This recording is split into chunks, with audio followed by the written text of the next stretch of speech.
Feeling brave tonight? How brave? Brave enough to do battle with hideous monsters? Brave enough to sneak around dank castles in the dark and chance being the next victim of a dragon strike?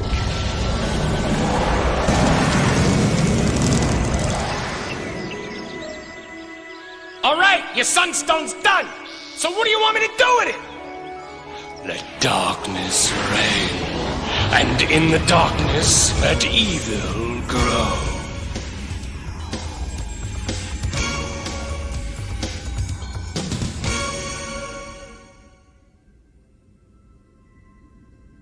Is this like a video game? Sorta. But it uses the most powerful information processor in the world. Your brain. Cool, so how do we play? Do we have to read a bunch of rules? Not this time. This time I'm the Dragon Master, and you are the adventurers. Is it okay if I watch until I get the hang of it? You don't need the hang of anything. Imagination is all you need. Close your eyes. Open your mind, and I'll transport you to another realm. Oh, yeah? It's night. A long time ago. You see a castle. This castle belongs to the evil wizard Teraptus. The castle's high towers and jagged walls glow in the light like the dull white of a skull. You sense magic in the air. Your nose is assaulted by the stench of death and decay. You're struck by the stillness. The stillness of death. Then you hear footsteps and see a young wizard running down a path which leads from Teraptus' castle.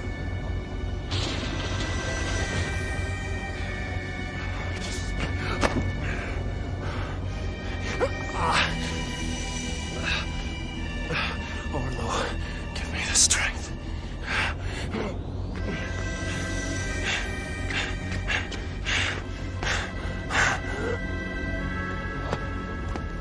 And you see what looks like a dagger sticking out of his back. Is he a good guy or a bad guy? You will know soon enough. Now I'm going to take you to a very different castle. This is the castle of King Halvar II. He takes himself quite seriously, and so do some of his subjects. It's a typical boisterous night in the king's banquet hall. Ale flows, games of chance are played, ridiculous tales are told, lusty songs are sung. Little do they know of the strange events that are descending upon them. Who dares disturb my banquet? It appears to be a wizard. No question about it. He's a wizard. Refrain from disturbing his personal effects, thief. At least until he's dead. I was only checking his identity. Stand aside. We'll know all about him if he lives. If he dies, it won't matter who he was. It's not a knife. It's a tooth. A tooth freshly ripped from the jaws of a dragon.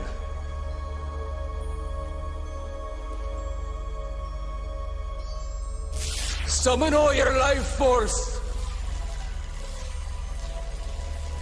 Chase the death out from your bones. Let life flow. Forge yourself anew.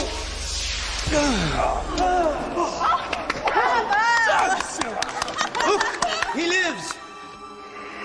Thank you, Cloric. By healing me, you may have spared 1,000 lives. Warrior, I sense the presence of evil very near. Tonight's omens bode ill.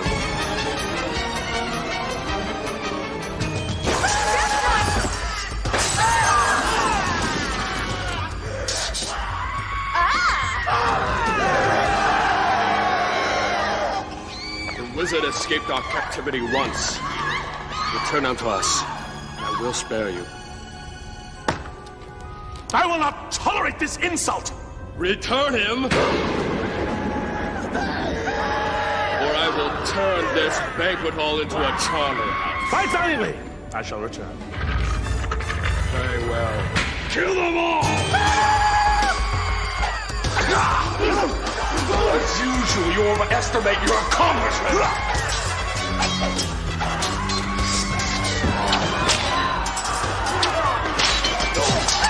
Stop them! They're killing all the guards!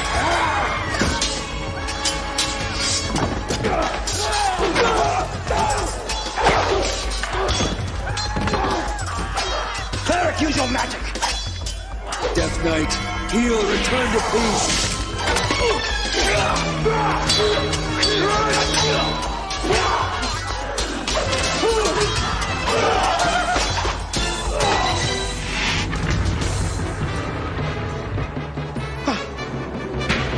Subjects! Together we have vanquished. Where did you the run Death to, Knights. Lord Fear? For that we should all be commended.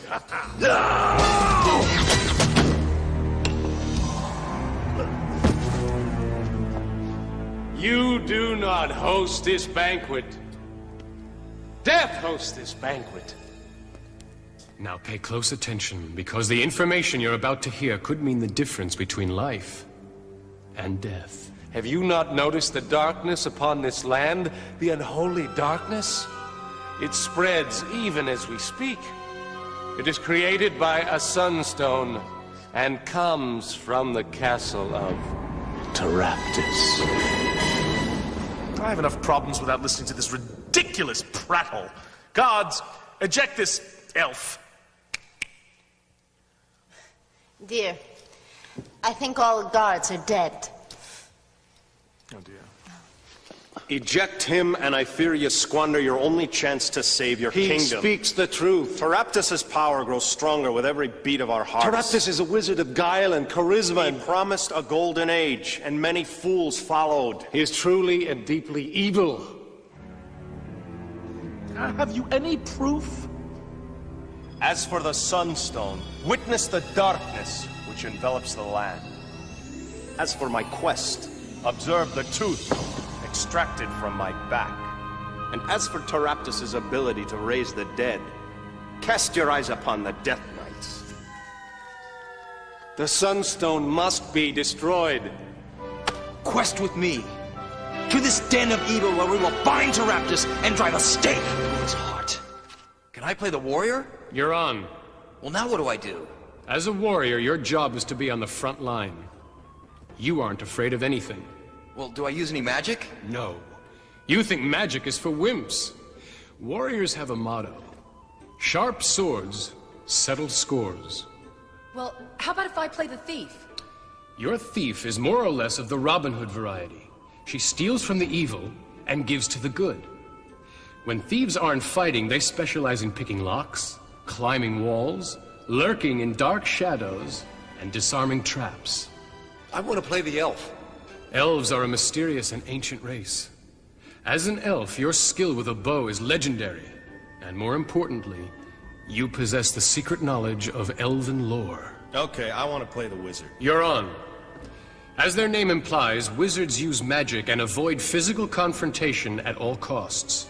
Wizards prefer to stay in the background and cast spells.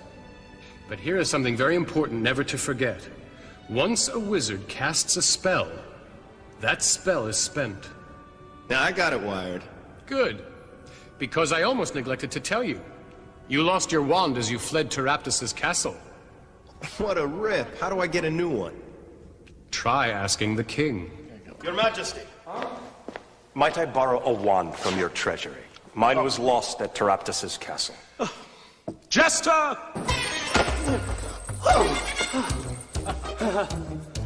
Do you have a wand for this bereft wizard? Of course, Your Majesty. I live to serve you. I have just the wand. You notice this is the same wand that you lost. Is there a problem?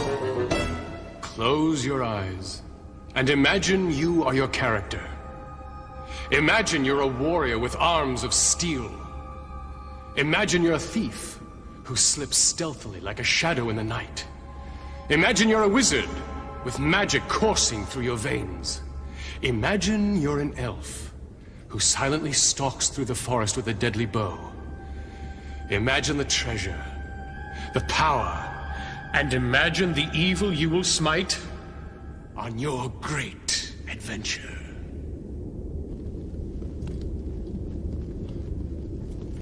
Fellow adventurers, we have been honored with a king's quest. Big honor. It comes as no surprise to me that honor is not an issue for you. To thieves, there is no difference between good and evil. As for me, I dedicate my quest to King Halvor II, Master of the Realm, Lord of the Lands. Greedy pontificating buffoon! I will not have you speaking ill of my king. Why is he doing that? Stop your petty human bickering. Our cause will serve the good of nature. The only way that goodness will be served will be by separating Taraptus from his infernal magic. Are we gonna stand here talking all night? Or are we gonna nail Taraptus?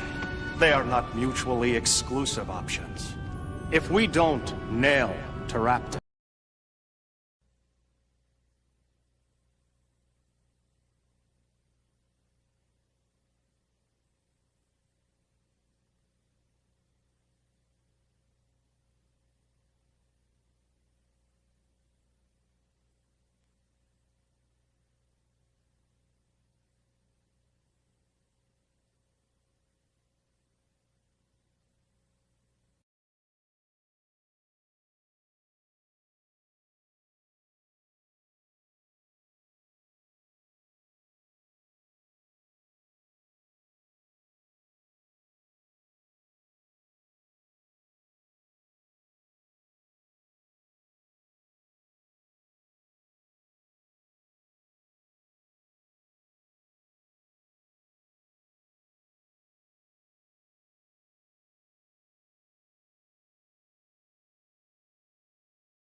Feeling brave tonight? How brave? Brave enough to do battle with hideous monsters? Brave enough to sneak around dank castles in the dark and chance being the next victim of a dragon strike?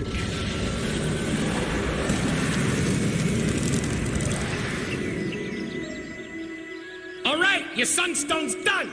So what do you want me to do with it? Let darkness reign, and in the darkness let evil grow.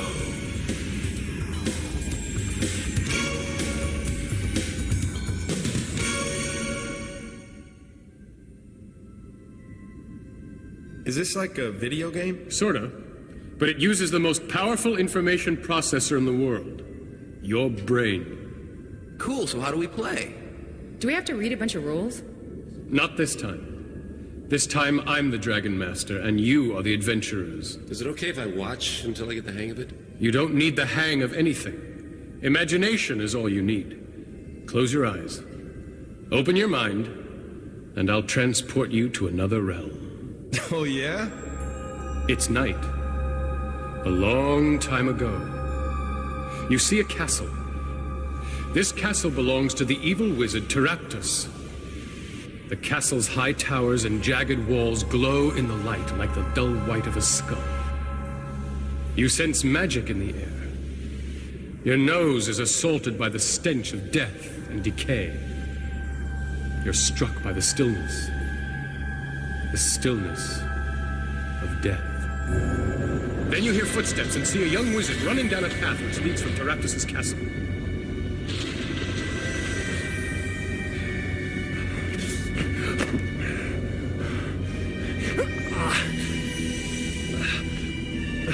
Oh, Lord, give me the strength.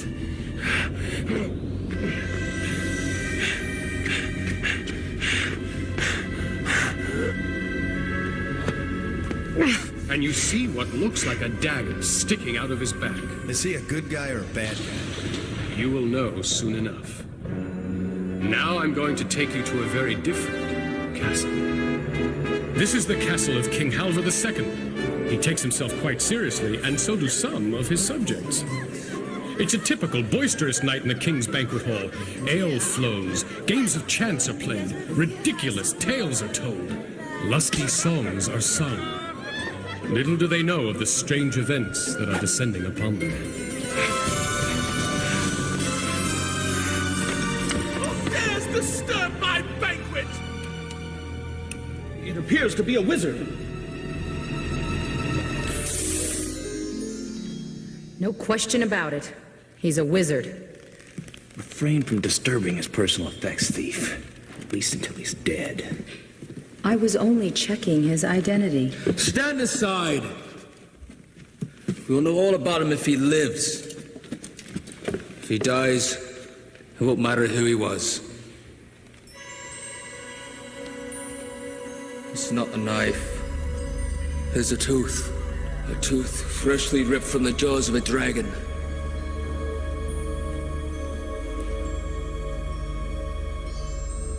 Summon all your life force! Chase the death out from your bones. Let life flow. Forge yourself anew.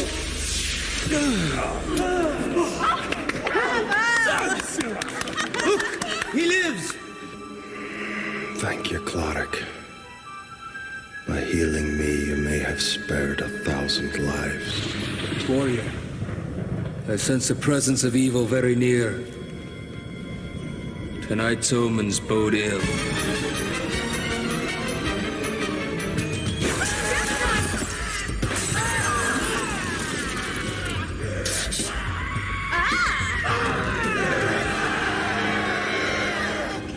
The wizard escaped our captivity once.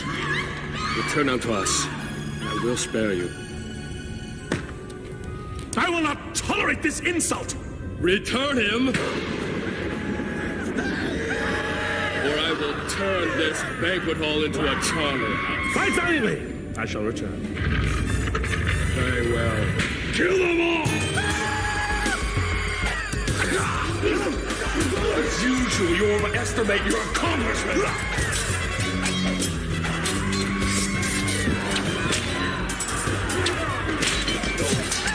Stop them! They're killing our guards!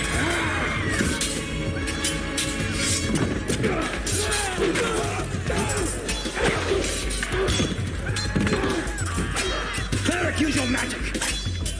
Death Knight, heal, return to peace.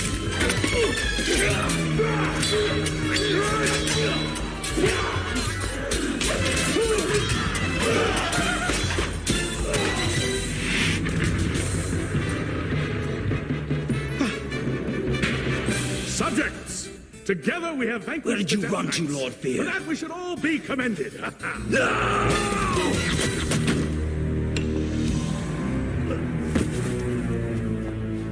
You do not host this banquet. Death hosts this banquet. Now pay close attention, because the information you're about to hear could mean the difference between life and death. Have you not noticed the darkness upon this land? The unholy darkness? It spreads even as we speak. It is created by a sunstone and comes from the castle of Teraptus.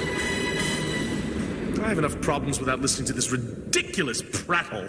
Guards, eject this elf. Dear, I think all the guards are dead. Oh dear.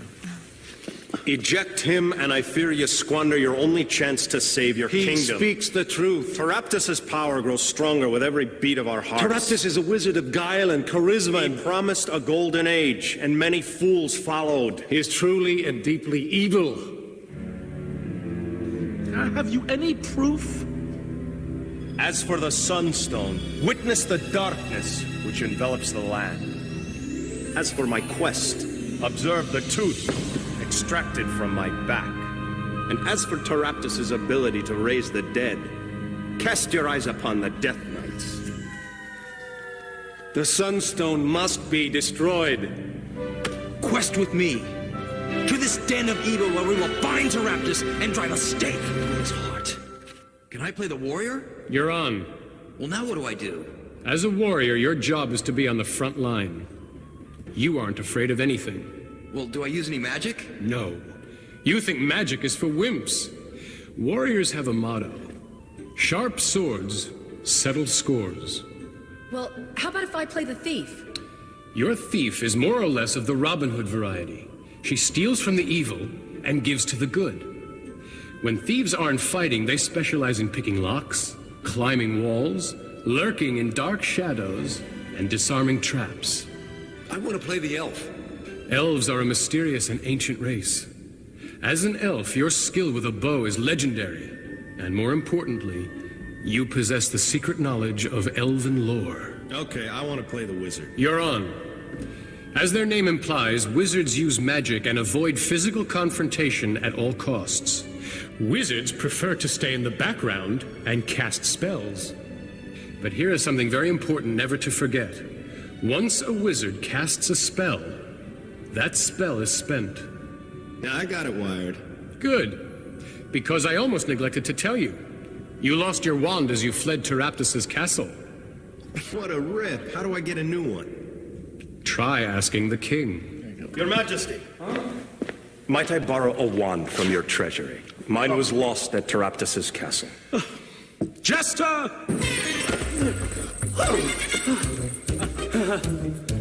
Do you have a wand for this bereft wizard? Of course, Your Majesty. I live to serve you. I have just the wand. You notice this is the same wand that you lost. Is there a problem? Close your eyes and imagine you are your character. Imagine you're a warrior with arms of steel.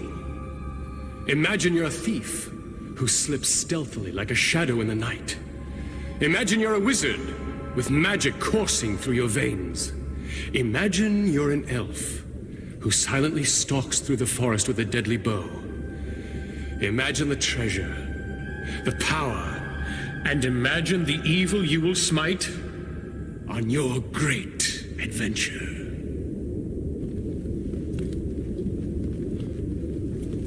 Fellow adventurers, we have been honored with the king's quest. Big honor. It comes as no surprise to me that honor is not an issue for you. To thieves, there's no difference between good and evil.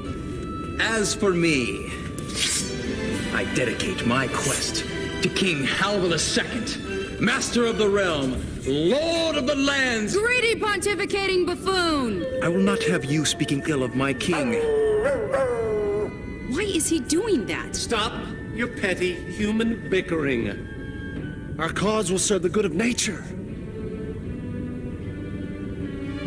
The only way that goodness will be served will be by separating Teraptus from his infernal magic. Are we gonna stand here talking all night, or are we gonna nail Teraptus? They are not mutually exclusive options. If we don't nail Teraptus, the night will never end.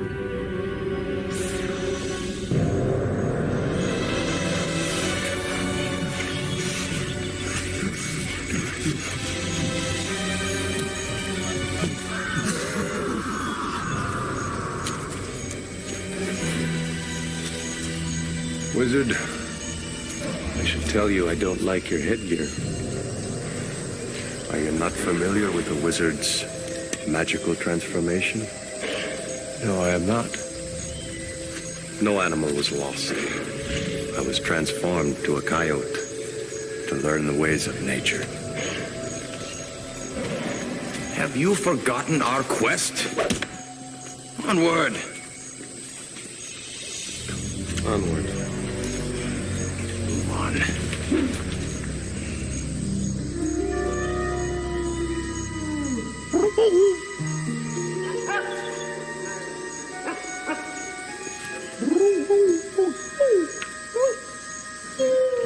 With whom are you communicating now, Elf? He speaks of present danger.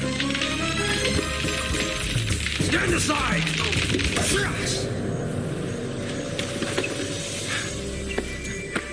I thought you were a friend of the trees. I speak to their spirits.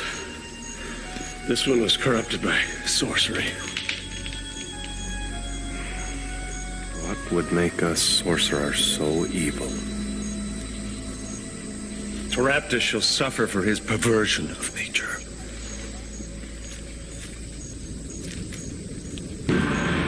Look!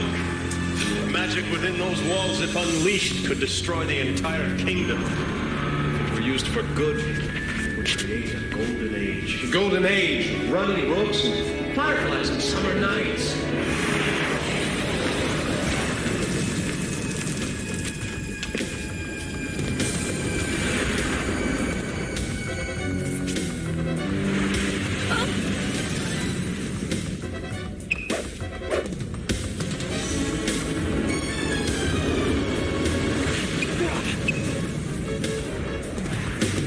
Gather close, quickly! Quickly, wizard! Fight!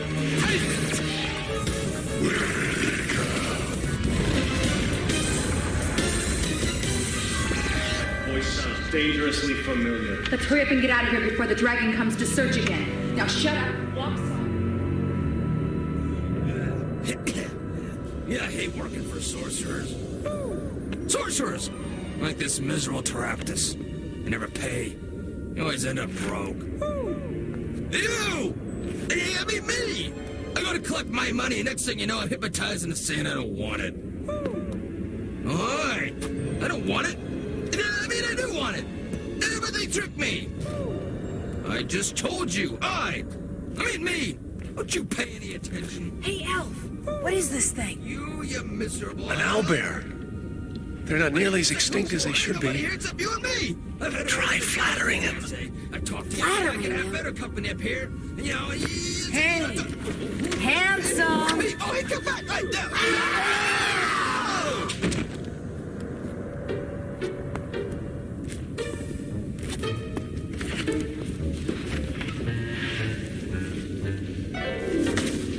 Congratulations! You have infiltrated your first castle.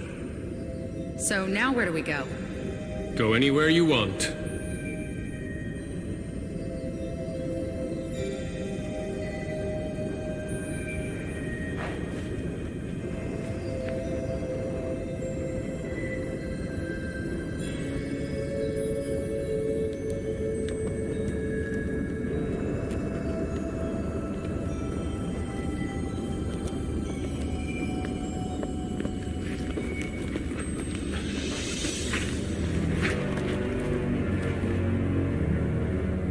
If I didn't want to be with the rest of these guys, could I go off on my own? Of course. At your own risk.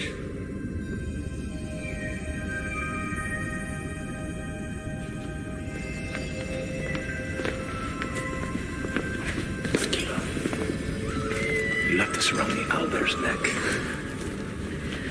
Okay, I got us in here. Now you take us to Taraptus.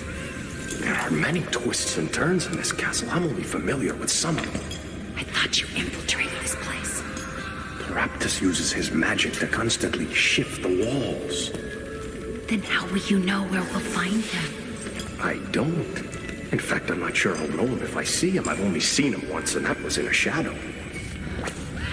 Great. We have a guide who doesn't know where he's going, leaving us to a man he won't know on sight. You guys are on your own. Well, that's fine. I'll work better alone anyways.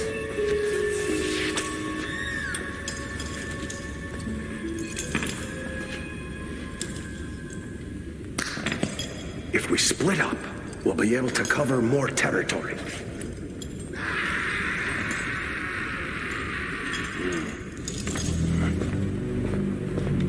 Okay, thief. You're walking along. You hear something around a wall. What do you want to do? I'll cut him to shreds. Elf, you hear something. What do you want to do?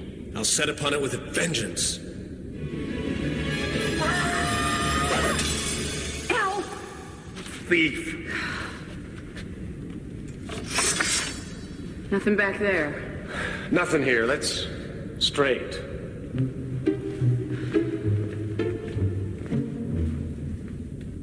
You come to the end of a corridor. That's odd. It doesn't seem like there should be a wall here. I'll try to find a secret entrance. Roll the die.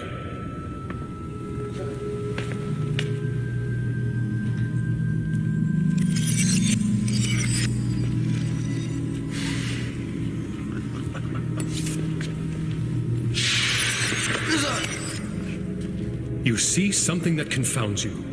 The wizard has stepped through the wall as if it were made of smoke. Wizard, where are you? Come on.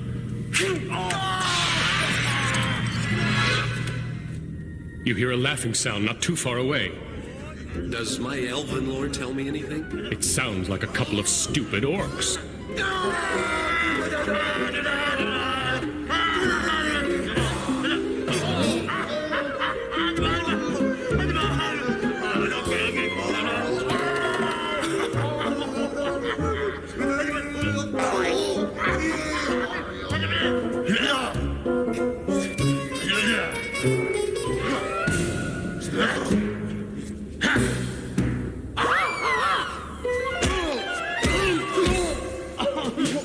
These guys are too dumb to be dangerous.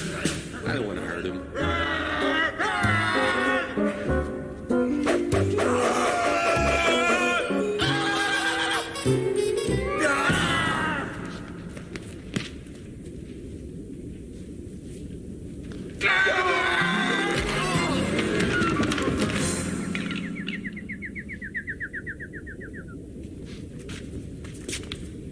Well, what were they guarding? They're garbage. Wizard and warrior, you see a shadow on the wall. It looks like a minotaur. Let's go toast him. Let's save our strength for something we really need to fight.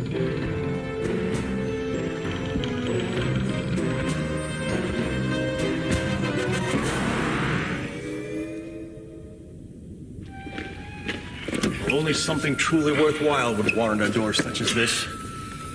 Where's a thief when you need one? You need a lot more than a thief. Well, pick the lock, thief. That is what you're good for, isn't it? Stand aside. What are you doing? Checking for traps. Why didn't you do that before I tried opening it? Because I figured if there were any traps, you would trigger them. Oh, very funny. Guess we should have picked a better thief. Why don't you smash it with your head? That seems to be all that it's good for, isn't it?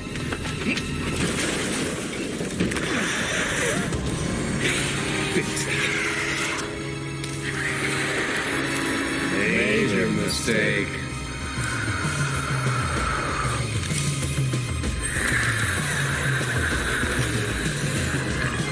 You're on the brink of a fight to the death with a man-scorpion.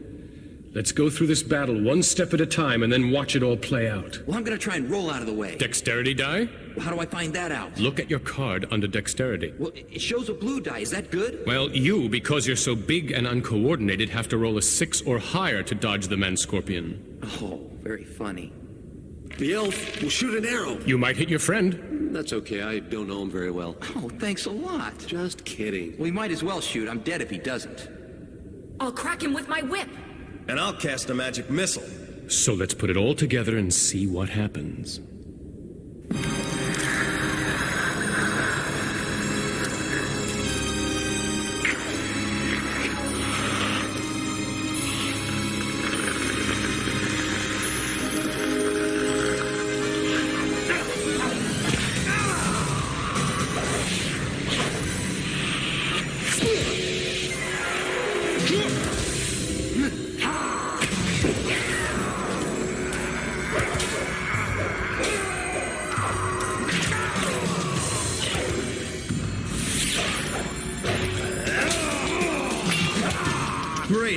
effective wand.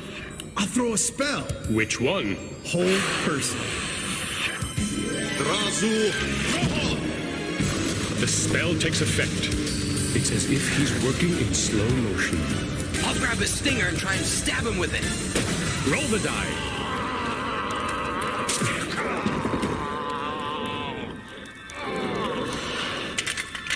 He's dead, killed by his own poison. If Taraptus put a man-scorpion in here, he must be guarding something. Forget him and get me out, you idiot! Who's calling us idiot? If you know what's good for you, you'll use your thick skulls for something and find me, you fools! Voice sounds dwarfen. Brilliant deduction, you fakester! Now get me out! Why should we help one who insults us? Who is this fount of stupidity? I am Greenthorn, the elf. Oh! I'm shaking in my boots.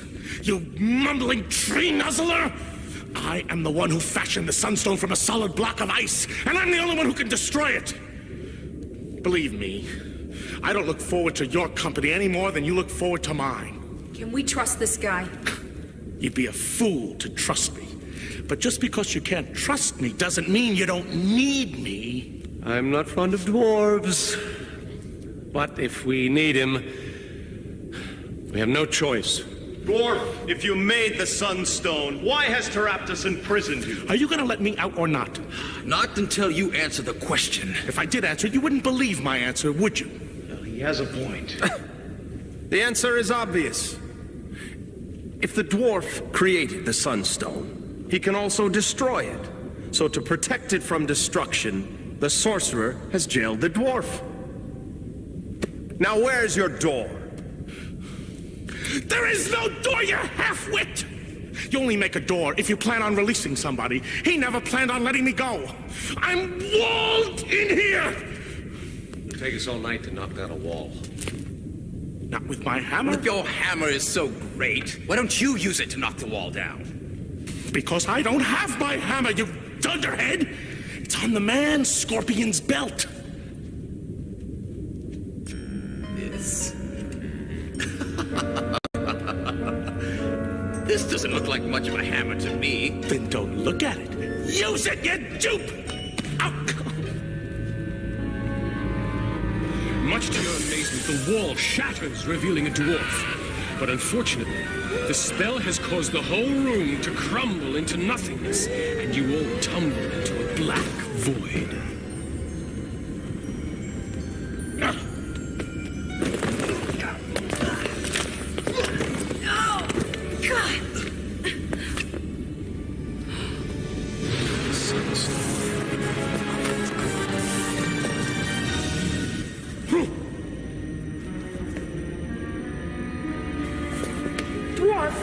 Where do you think you're going?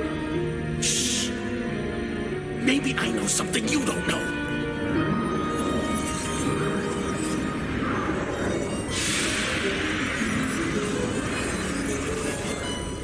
Taraptus! King's jester? I should have known when you returned my wand to me. Failure is made of should-haves. The king will be very interested to know who you really are. Unfortunately for you, you will be unable to warn the king of my true identity.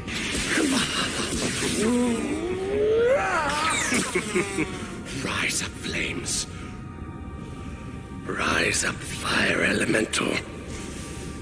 Use your rage to engulf my enemies.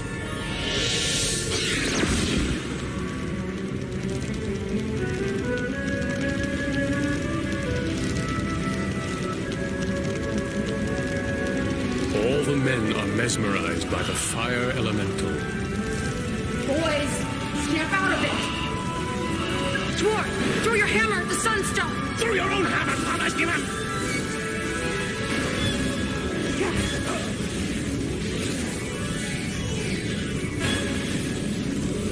Trouble! We're in real trouble.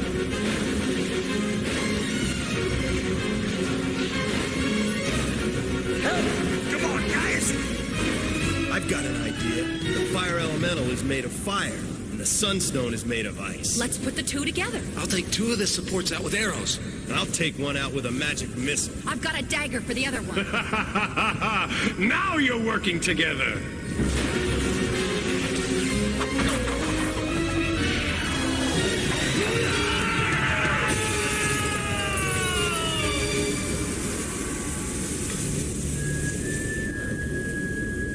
I thought they were supposed to be tough. The spell is broken. Look, Thief, there are jewels where the elemental was. We gotta kill these things more often. Oh, just a few more? Beware! He's using his power to change.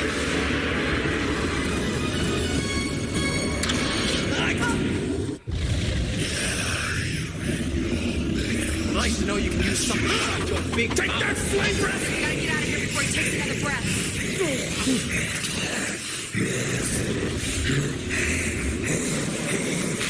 Through the magic portal. I dislike such magic. Anywhere's better than here? Suit yourself.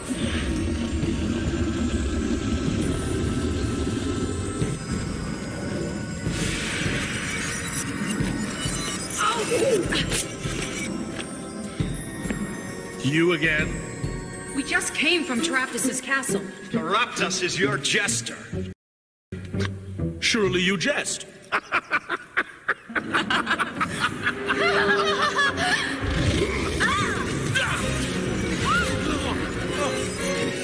do we stop him? Still come!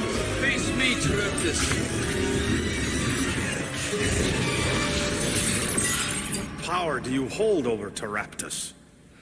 The power to heal him. To kill the undead is to heal them. I owe you my life. Is it an honor to serve you, King Halva II? Master of the realm, Lord of the lands, to you I owe my fealty. I appreciate the fealty. Now, bring me the jewels. Surrender the jewels to Halva II, King of the kings and Lord of all the lands. Okay, I'll surrender the jewels. Just spare me the titles.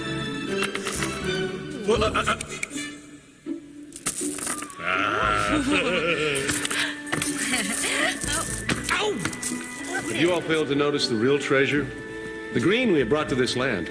The difference between us is that you love green and I love gold. Unfortunately, so does the king. Well, shall we venture to Strathmore Castle? Yeah, when I'm broke again.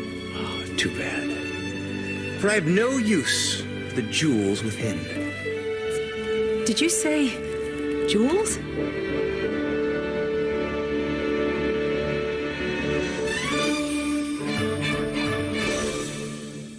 The video you've just seen represents elements from many of the adventures in your Dragon Strike game box.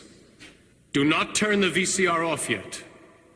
This is a special section of the tape for Dragon Masters only. When everyone who is not presently interested in becoming a Dragon Master has left the room, we may begin. Until then, kindly cast a pause video spell on your VCR. Are you sure nobody's listening at the door? At the window? Very well.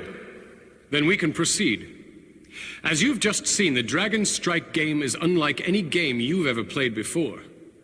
In what other game can you visit the nastiest castles in the world and bring your friends along for the ride? The key is that all the players must work together as a team in order to win. And you, as the Dragon Master, must make the world unfold before their very eyes. Your role is all important. You set the stage for the players, presenting the quest they must follow. Only you know where the treasure is buried. Only you know where the clues are hidden. And only you know where the dangers lie. Now don't forget, a great Dragon Master isn't afraid to ham it up. Sure, the monsters just want to beat the heroes up, but it's a lot more fun when they do it with style. Rise up, fire elemental. Use your rage to engulf my enemies. The game rules and adventure cards will give you tips about what the monster might say. The rest of the time, just make it up. Follow the game's guidelines about how smart the monster is and what motivates him, and have fun with it. I'm walled in here! The instructions will tell you that the dwarf is telling the truth, and when the chips are down, he'll help the party. A Dragon Master can win the game if the players make bad moves, move too slowly, or don't act together as a team. To make the game more challenging for the heroes, you get to set some of the traps at the start of each adventure. But that doesn't mean you can cheat or ignore the rules. For example, if a monster is about to die, resist the temptation to save it. In fact, there's really only one rule to being a great Dragon Master. The real object of the game is for everybody to have fun. And if the game isn't fair, nobody will. Now you have all the secret knowledge you need. I'll give you one way to start. Feeling brave tonight? How brave? Brave enough to do battle with hideous monsters? Brave enough to sneak around dank castles in the dark and chance being the next victim of a dragon strike?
This video is brought to you by Raid Shadow Legends. Check the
Today we're going to be talking about antimatter, so let me just get some really quick. Here we go. And a little more. Perfect. Now, at this point, you're probably thinking that I've finally lost it and the quarantine is getting to me, but fear not, internet stranger, I'm no crazier than I was before. I'm not sure if that makes that better, though. Anyway, these items do actually contain antimatter, albeit obviously very tiny amounts, otherwise they'd explode and take out most of the neighborhood as soon as they touched anything. Today, we're going to build a device that will let us detect the antimatter inside here and in other common items. So first, what is antimatter? Well, everything you've ever interacted with is, well, matter. That is a collection of 12 fundamental particles that can be mixed and matched to make atoms and molecules and just about everything else. These 12 particles make up the standard model of particle physics and are the basis for most modern physics. But of the 12, these 3 are the ones that you encounter the most. These 2 are called quarks, and when you get 3 of them together, they form protons and neutrons, which make up the cores of atoms. And then this one is the humble electron, which is responsible for holding different atoms together, electricity, and lots of other phenomena. But as it turns out, all of these particles actually come in 2 flavors: matter and their antimatter counterparts. The weird part is that antimatter and regular matter are almost indistinguishable. They have the same mass and most of the same properties. The only difference is that their charges are flipped. So an electron, which is normally negatively charged, its antiparticle, called a positron, is, well, positively charged. And if you get enough antiquarks together to form an antiproton, it would be negatively charged, rather than positive like a normal proton is. But other than that, they're identical. You can actually make entire atoms using nothing but antiparticles, and their properties, as far as anyone can tell, are the same as normal atoms, other than that charge flip. Scientists have made antihydrogen, for example, using antiprotons and positrons, and when they looked at the spectrum of light it puts out when you excite it, it was identical to normal hydrogen, which, personally, I find fascinating and very, very weird. So now you're probably wondering, well, how does that relate to my spinach and salt? Where's the antimatter in that? The answer comes thanks to potassium. In nature, potassium comes in 3 forms, known as isotopes. Basically, these are atoms which have the same number of protons, but different number of neutrons, making some slightly lighter or heavier. Remember, we classify elements by the number of protons, so as long as that doesn't change, they're all considered the same element. One of these isotopes, potassium-40, is ever so slightly radioactive and unstable, so over time it'll eventually decay into either calcium-40 or argon-40. On the whole, it mostly turns into calcium, doing so about 89% of the time. It does this via a process called beta decay. One of the neutrons in the potassium core spontaneously turns into a proton and in the process ejects an electron. And while this is cool, it's not what we're interested in. That other 11% of the time when it decays into argon is when things get exciting. Rather than one of the neutrons ejecting an electron, in this case, one of the protons can absorb an electron. Hello everybody and welcome back. As always, I am Mateo311 and this is your channel for everything VR related. Today, we're talking about the fact that Meta is currently burning billions of dollars on VR and they're not slowing down anytime soon. In fact, Meta's Reality Labs has already spent nearly $3 billion in the first quarter of 2022, while only earning a measly $700 million. I have to laugh because these numbers are just absolutely insane. Speaking of insane, we're also supposedly getting 4 new Meta headsets by 2024. So where is all of this money going? How can they afford this? And what does this mean for the future of XR technologies and some other aspects that are near and dear to my heart, like VR gaming? Well, we're gonna break down all of this today, and there are of course links and timestamps in the description. But before we jump in, this video is brought to you by Kiwi Design. You know where Meta might be burning all that money? It's on broken Elite straps. Well, with Kiwi Design, you don't have to deal with that.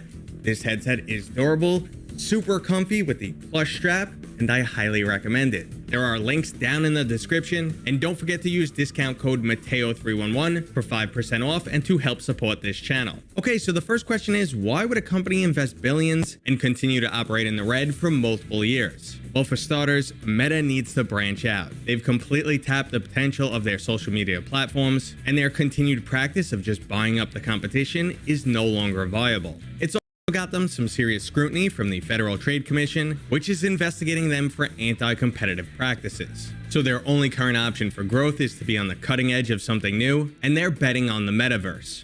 Now, that's not exactly how their foray into VR started, but it's definitely where it's headed now. Meta not only wants to build the next compute platform, but they also want to be in control of how we communicate and access information in the future. Basically, they want to do with VR what Apple did for cell phones. The only problem is VR and the metaverse is a much more complex beast to handle, and it wasn't until years after they purchased Oculus did they begin to solidify the concept. Right now, Meta is looking to design a platform and ecosystem that ties into every aspect of your daily life. This includes productivity. They want to replace the laptop with some type of AR device, your physical fitness. Leaks have shown that they're working on a smartwatch, and they purchased the studio behind the fitness application Supernatural. Obviously, they're still involved in gaming and have also purchased multiple studios, and they have other devices like the Meta Portal, which is a viable communication option for those less technically inclined. So we could already begin to see the grand scheme of Meta and where a lot of this money is going, but let's break that down even further. Meta's first billions were spent back in 2014 when they acquired Oculus for the low price of $2 billion.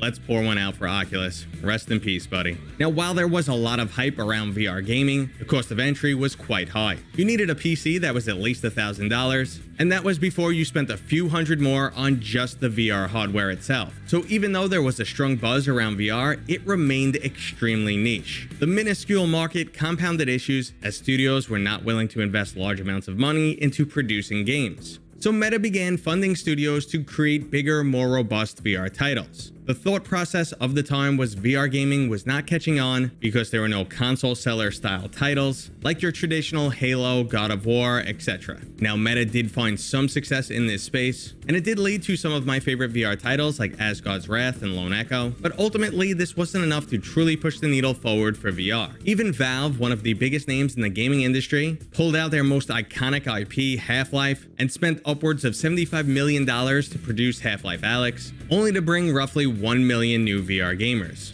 So Meta redoubled their efforts into lowering the cost of entry for VR and producing a standalone device. Now 3 generations later, and after selling tens of millions of units at a loss, they finally cracked it with the Quest 2. Now between funding studios, purchasing studios, excessive amounts of research and development, and all of that hardware sold at a loss, they easily invested billions more into VR between 2014 and 2020. Now, rather than just sitting back with their successful hardware, the Quest 2, they set their sights on much grander endeavors. Now, for the most part, this is all of the hardware I previously discussed, but at the same time, Meta has a huge research and development budget. A lot of effort is going into their software, and their XR division is currently employing 17,000 people. So the next question is, why do they need all of this money and all of those people? Well, in order to make XR devices and the metaverse a possibility, they still need to solve a lot of existing problems. For starters, they need the device to be as efficient as possible. There are major trade-offs between weight, battery life, and performance. And these also bleed into the annoying human issues like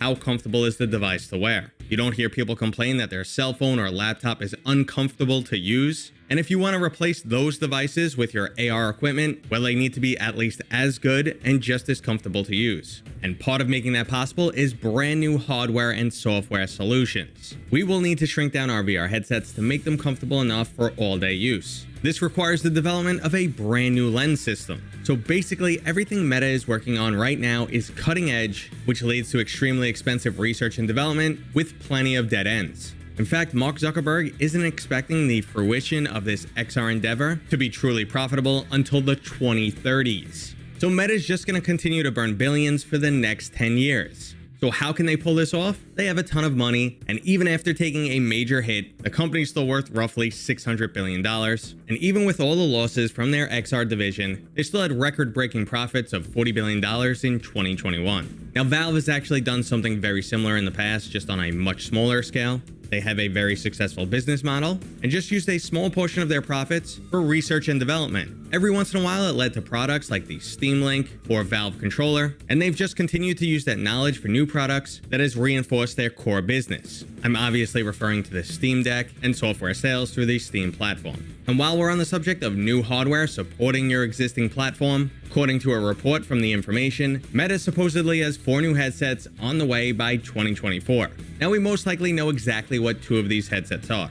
The first one is Project Cambria, which we will see later this year. This will be a more expensive headset targeted at enthusiasts and developers. You can expect a significantly higher price tag, and it will include some new bells and whistles, like full color AR pass-through, face and eye tracking, and a significantly slimmed down design. From a performance standpoint, it's still rocking the same hardware from the Quest 2, though it will most likely be more efficiently cooled, giving it better performance. might include additional RAM, and the overall form factor should be a lot more comfortable than the Quest 2. Basically, Project Cambria is the first attempt at replacing a laptop with a head-mounted display. Now, the next headset we're almost guaranteed to see in 2023 is the Quest 3. They're going to take everything they can from headsets like Project Cambria, determine what's the biggest bang for your buck, and include them in the Quest 3. Now, this will most likely be eye tracking, updated controllers which have their own tracking system built in, taking some of the performance load off the headset itself, some other quality of life improvements, and possibly the latest iteration of whatever Snapdragon processor is available. Now, the other two headsets are a bit of a question mark, but I wouldn't be surprised to see something like a Quest 3 Plus, which would be a version of the Quest 3 with some additional bells and whistles. And the fourth headset might not actually be a headset at all,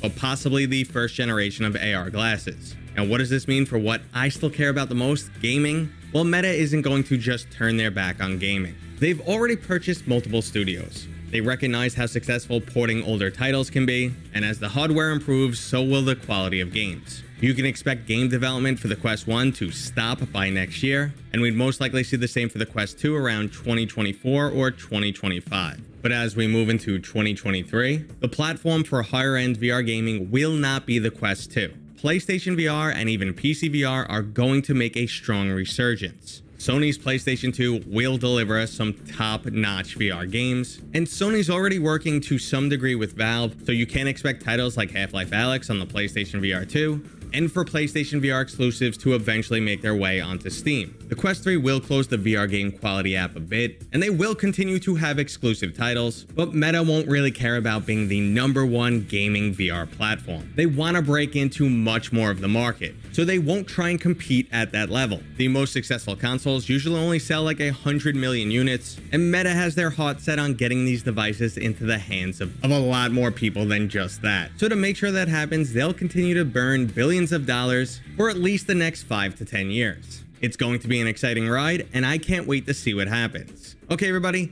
that was today's new VR news. I hope you enjoyed it. If you did, go ahead and give it a thumbs up. If you're new here, please consider subscribing. And as always, I will see you guys on next time.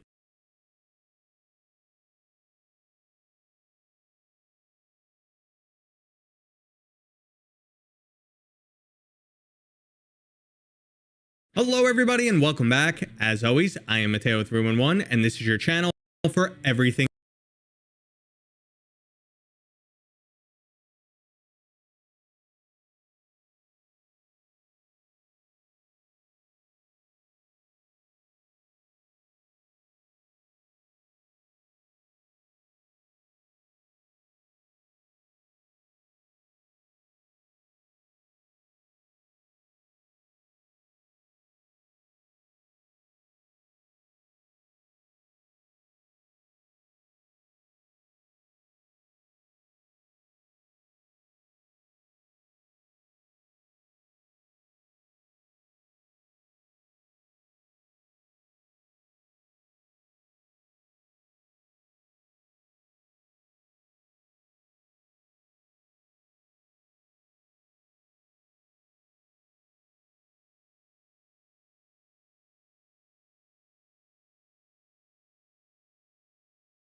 I need you to find something for me.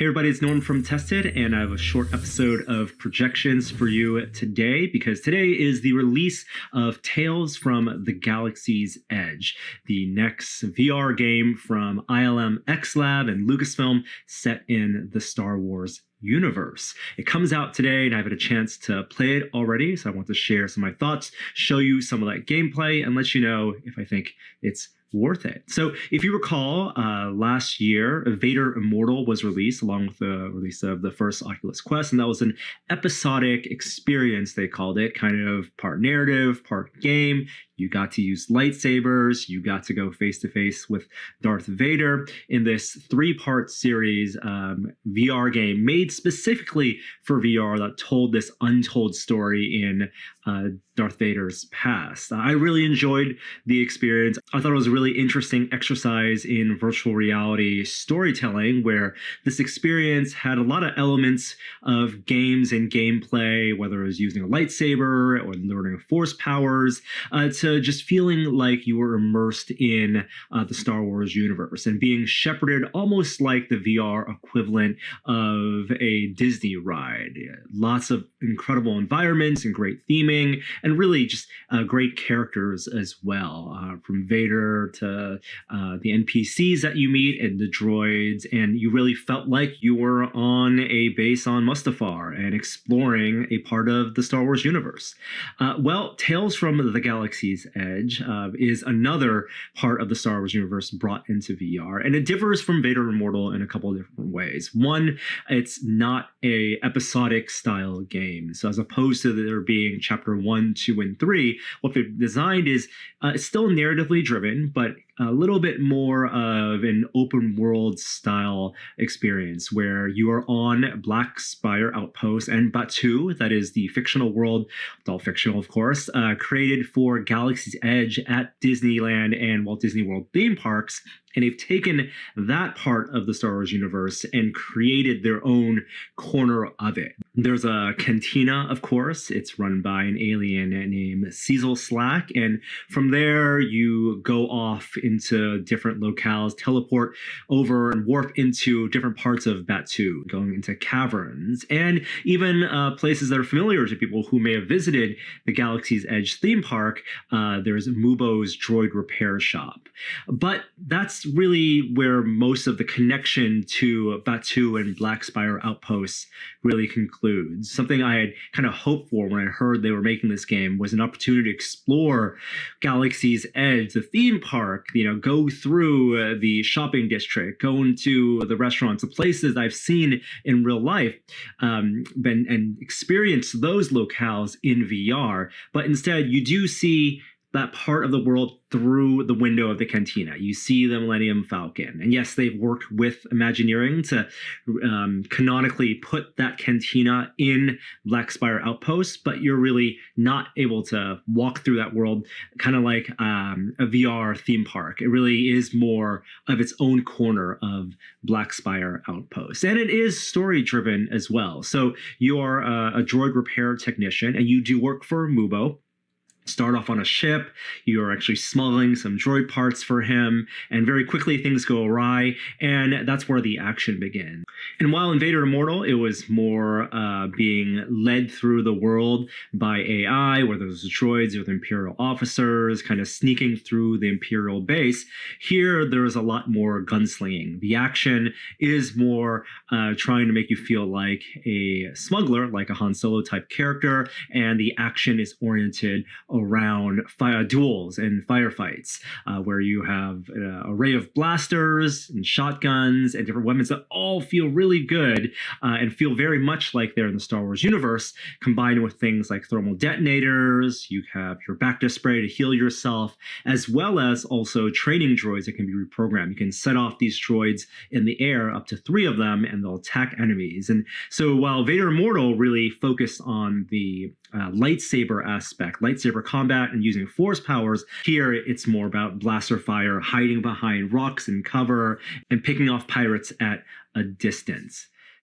Now, the game's story takes you through mostly Batuu and Batuu's outdoor environments. That planet is kind of a rocky planet. There are mountains and caverns, and I actually think it's a little bit generic. It doesn't really read as Star Wars. There are things littered in environments like droid parts that you may recognize and containers, but it really doesn't stand out as something. If someone was watching you play this game, you wouldn't immediately identify it as that's Star Wars. Now, there are things to do in that environment, though, and a lot of things I did like were the puzzle interactions. You have access to this new all tool or a multi-tool, which has 3 functionalities. It can switch between a screwdriver, a blowtorch, and kind of energy charge that you can use to repair droids. And there are puzzles littered out in the world to unlock crates and get new access to weapons and inventory and parts that you can collect and redeem for credits at Mubo's shop. And something I really liked about this game is it feels like the development team at XLab they really have now a solid footing in developing for VR. Everything feels very comfortable. Locomotion is smooth. In fact, I noticed that a lot of the kind of controls and interaction models that they are leaning on are maybe influenced by some of the other VR games you've played this year. Things like Half-Life Alyx. You can do free locomotion, but you can also pull back on the thumbstick to teleport. There's a hover pack mechanic to elevate you, so you can climb essentially without having to jump. And even things like attaching inventory to your virtual body using inverse kinematics, where you can pick up inventory and see your items, or attach back to spray to your wrists, or use 2 hands for weapons. Everything feels very comfortable, intuitive, and I'm actually happy that the developers don't really handhold you through a lot of this. In fact, some of the puzzles, you have to figure out how to actually interact with these things on your own. Now, they're not terribly challenging as puzzles, and there are only a handful of them, but I did like that there's a sense of discovery that they want the player to uncover as they explore the worlds, because the worlds themselves, the Batuu itself, like I said, is a little bit uninspiring. Now, the things that do feel very much like Star Wars, though, are the characters you meet. And there's Mubo, there's Cecil Slack, and the voice acting is wonderful, and the animations and characters are really great in the game. And then there's some familiar characters as well. There's C-3PO, R2-D2, as well as the episodic part of this game, which they call the Tales. So you go to Cecil Slack at the bar, at the cantina, and if you've collected things in the Outer Wilds, in the caverns of Batuu, you bring these ingredients and he concocts a drink, and then he reminisces about a different time, a different part of the story he's heard in the High Republic era of the Star Wars universe. And that's where it then teleports you and transport you as a player to like a 10 to 15 minute story vignette. And this initial release of Tales from the Galaxy's Edge has one of those vignettes. It's called Temple of Darkness. And here you play a Padawan named Adi Sunzi, and you go through this really effects-heavy story that feels very much like the Vader Immortal experience. And it's also where you meet Yoda, voiced by Frank Oz, and it's really cool to see Yoda in VR at small scale. I immediately knelt down, went to his level, and listened to his storytelling. But I also felt that that part was maybe a little bit too short. It really is only about 15 minutes, and that was maybe my favorite part of Tales from the Galaxy's Edge. And I think the idea as more of these tales will be unlocked and you'll be able to buy them in the future as they develop them, that's where I feel like there's an opportunity for developers to do more with this kind of world they've built. I do wish there was more of Black Spire Outpost to explore as well. I mean, we can't go to Disneyland Park right now, can't go to the actual Galaxy's Edge, and I don't need to do the Millennium Falcon Smuggler's Run in VR or Rise of the Resistance, that ride in VR, but I would like to be able to kind of wander through. I think for people who have never been to that theme park, it'd be really cool to see that in an Oculus Quest headset, and then when they go, they can say, oh, I remember that thing, or I have some familiarity with the geography and the placement of that. And maybe that's just more communication between XLab and Disney Imagineering to make that happen. It is exclusive to the Quest itself, and they've launched it at $25. So I'm a little disappointed there's no desktop version with Vader Immortal. You could do cross-buy, and there was the Rift version, which offered higher fidelity graphics. And I do think that the scope of the game and the graphics, while the theming all looks really good, they are hindered by the rendering even on the Quest 2, because this game also has to run on the first generation Quest. So maybe there's an opportunity for them to port this over to the desktop Rift side. I'd love to be able to play and explore the world there. And, something else that I really wished for as I was playing through this was some type of social aspect. I mean, they've spent so much time and effort creating this Star Wars environment, the Cantina, Mubo's droid repair shop, and I want to hang out in there with other people. And I know that's beyond the scope of this single-player narrative and story-driven campaign that they've made, but maybe that's a place for them to look to in the future. All in all, the game is about 2.5 hours, maybe 3 hours at harder difficulty. It's not super easy. I actually had to turn down the difficulty because I kept on dying in the blaster fights. And the blaster fights are where the action is. There's no dojo like there was in Vader Immortal, so replayability is going to be more limited here. And I would hope that maybe they find a way to bring that kind of aspect, that replayability aspect in future releases. Tales from Galaxy's Edge is out today. It is exclusive to the Quest, to mobile VR. And if you have a chance to check it out, let me know what you think. But in the meantime, thank you so much for watching, and I'll see you next time. Bye.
Boggs, Triff.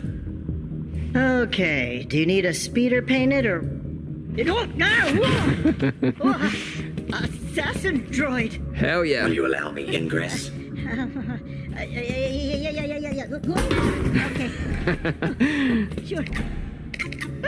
I love that these guys are scared.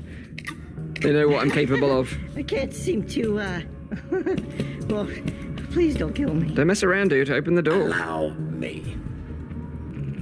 Like most things in life, the best thing to do is just do it yourself.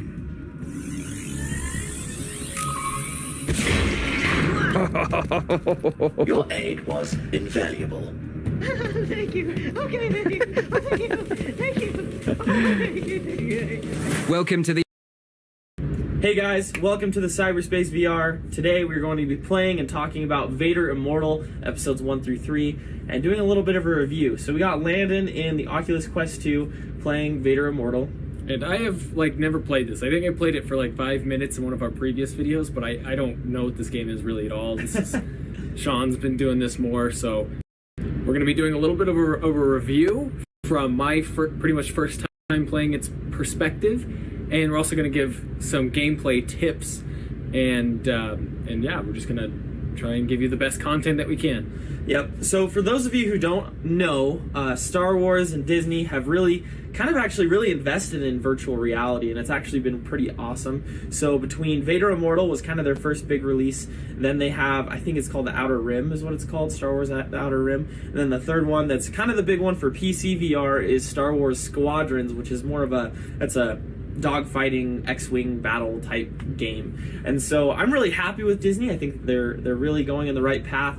A lot of people love Vader Immortal. I think it's way fun. The lightsaber dojo alone, I think, is worth the $10 that you pay for episode 1. It's way fun. It's kind of just a silly little game, but for $10, you can't really complain. So, what are you looking at right now? So it wants me to start. Should I start the experience? Yeah, start the experience. Oh. And that's the thing about Vader Immortal. It's less of a game, more of an experience or a movie, right? You're interacting with other characters, but it's planned for you. For example, in most video games, while people are talking, you can move around and stuff like that. In this game, you have to move to certain spots, and that can be kind of frustrating. And we'll get into that in a minute. Oh, here. wow. So you start out, you're in this ship, and I love this part. You feel like it's a great introduction to the game, great introduction to the VR movement, VR interaction, things like that. Yeah, it's really visually appealing. It actually feels like I'm in a Star Wars ship. Yep. Really well done. And so that's why, like, Disney, as they get better and better with VR, they're going to be coming out with better and better experiences. And I think they're really just testing the waters for now. Moving the thingies. Something that is pretty frustrating with this game, though, is like I said, it is more of an experience, so it really kind of locks you down into spots. I've gotten stuck many a time. Yep. There we go. There you go. We got it. We got it. Woohoo. Thank you. So, like I said, this game is more of an experience, so you don't have the freedom that usually comes with video games.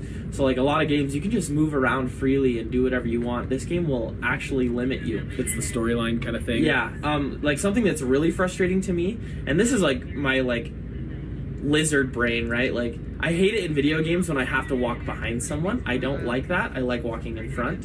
And so like when, for example, you're walking and someone's like leading you, you can't go ahead of them. It stops you. And that it breaks the immersion, and it's really frustrating. What's going on? So it just had me turn around. I'm in the ship. Getting tractor beamed? Looking at, oh, gross. There's little messy plants. Let's see what they want me to do. Okay. When I first played this game, this was the first game I bought on the Oculus Quest 2, like actually purchased. I played some of the free games at first to make sure I wanted to keep it when I was kind of experimenting. But this game really showcases to me what the Oculus Quest 2 can really do. And I'm sure Landon's noticing that right now. It feels like a PC VR experience. It feels very real, the resolution's very good. What else can I talk about? I mean, the one thing that I'm noticing is that it's doing a really good job of walking me through it. Like, it's not very hard to follow along. Right. It's telling me what needs to be done, when, it's pointing to the things that I need to do. I hate it in games where you get stuck. Yep. We're doing a playthrough of Half-Life Alyx right now, and there was a point that we were stuck for 30 minutes because we didn't know where to go or what to do. So yeah, it doesn't look like it's going to be the case with this game. Yeah. My biggest problem with Half-Life Alyx was that it has mechanics that you almost rarely use. For example, like the hacking tool or the like vaulting ability where you can like jump over stuff.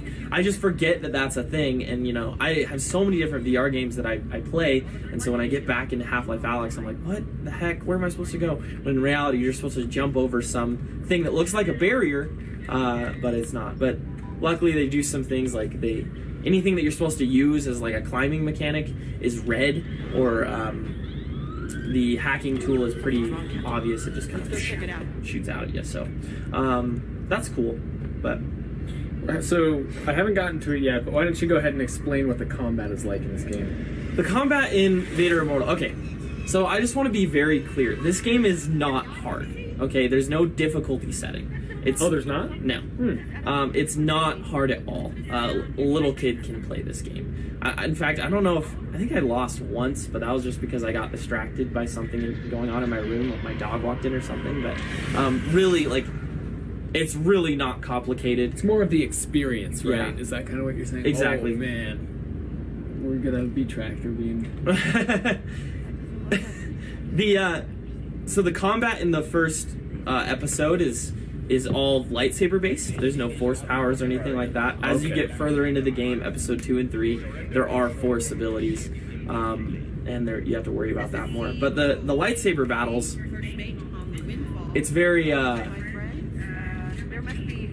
very slow, right? Like when something's about to swing at you, it gets up and gets ready to swing down, and it like almost pauses right there for a second. So it gives you a second to react. It doesn't just you don't have to block like actual flying bullets. And so it's not necessarily like a full-on battle where you're like predicting their moves. It's more like you have to watch them, and they'll go, and then you go, okay, and you block, and then you'll block on the other side, block on the other side, and it's usually pretty pattern based. And then you can strike, but that's even later. You don't do actual lightsaber battles for a while. Okay. In this one, I think most of it is deflecting bullets. So. Whoa. Like I gotta say, this is really visually appealing. Yep. And it really feels like I'm in an episode of Star Wars. You know. That's pretty cool. Kind of your own story. Yep. Yeah, I'm a really big fan of Vader Immortal. I know we're a little bit late to the party. Everyone else has been playing this game for a while. It was on the Quest 1. But I think that the Quest 2 really brings out the amazing parts of this game. Yeah, I think you're right. 90 hertz refresh rate that they just recently enabled. You can go enable that in settings. I like it a lot. And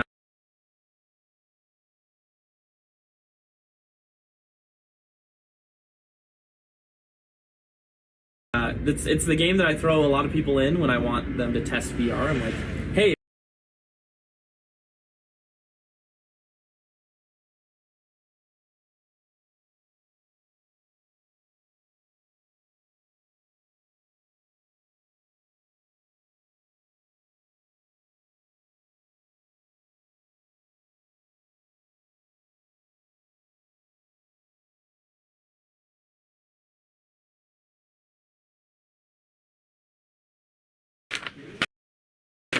Rudy just ordered a PS2. I'll show you how we ship it. You got an HDMI converter, Grand Theft Auto San Andreas, Kingdom Hearts.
Got it. Dinghy ahoy.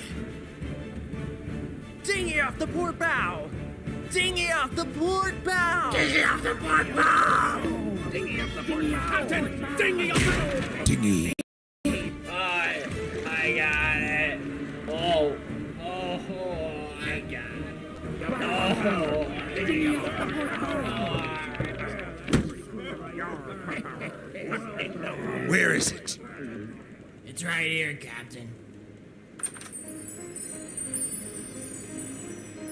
I never thought I'd see it with me own eye. Tickets to the SpongeBob movie! Yeah!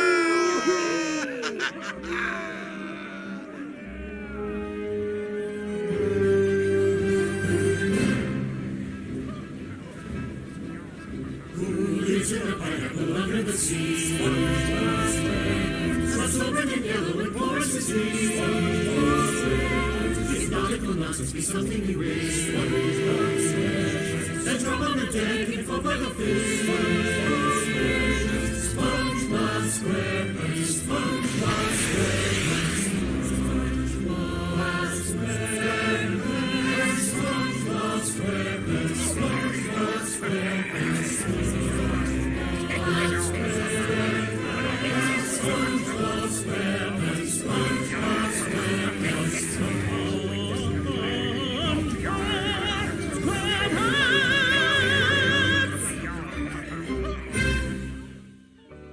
Ah, the sea. So mysterious, so beautiful, so... wet. Our story begins in Bikini Bottom's popular undersea eatery, the Krusty Krab restaurant, where... Back up! Hey, Back up! wait a minute! What is happening? Settle down. We've got a situation in there. I'd rather not discuss it till the manager gets here. Look, there he is!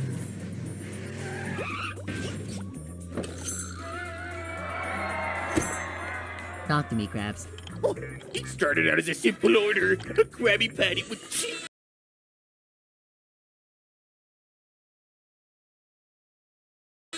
When the customer took a bite, no cheese! Get a hold of yourself, Eugene. I'm going in. Take it easy, friend. I'm the manager of this establishment. Everything's gonna be just fine. I'm really scared here, man. Got a name? Phil. Got a family, Phil? Come on, Phil, stay with me. Let's hear about that family. I got a wife and 2 beautiful children. That's what it's all about. I want you to do me a favor, Phil. What? Say cheese.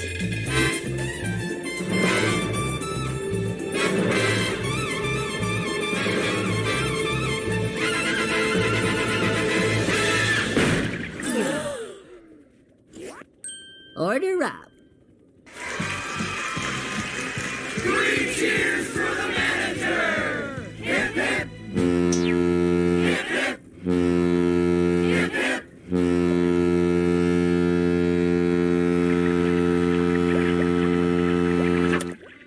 Hooray! Gary, I had that dream again. And it's finally gonna come true today. Sorry about this calendar. Because today's the grand opening ceremony for the Krusty Krab 2, where Mr. Krabs will announce the new manager. Who's it gonna be, Gary? Well, let's ask my wall of 374 consecutive Employee of the Month awards. SpongeBob Squarepants! I'm ready. Promotion.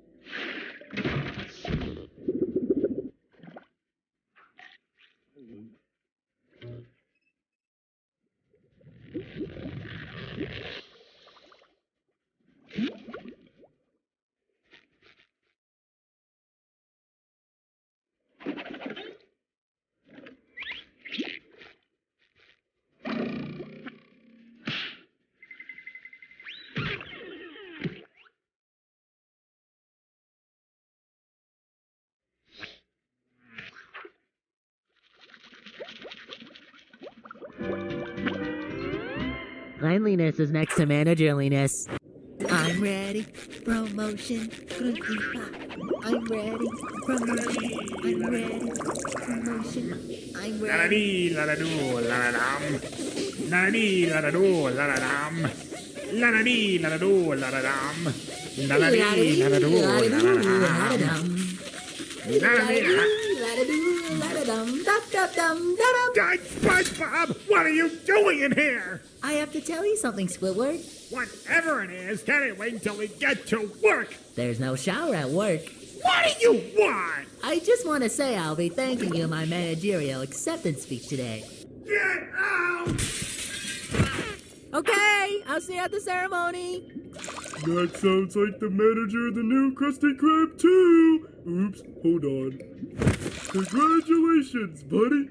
Aw, thanks, Patrick. And tonight, after my big promotion, we're gonna party till we're purple. Try on being purple. We're going to the place where all the action is. You don't mean? Oh, I mean. Goofy Goober's Ice Cream Party Boat!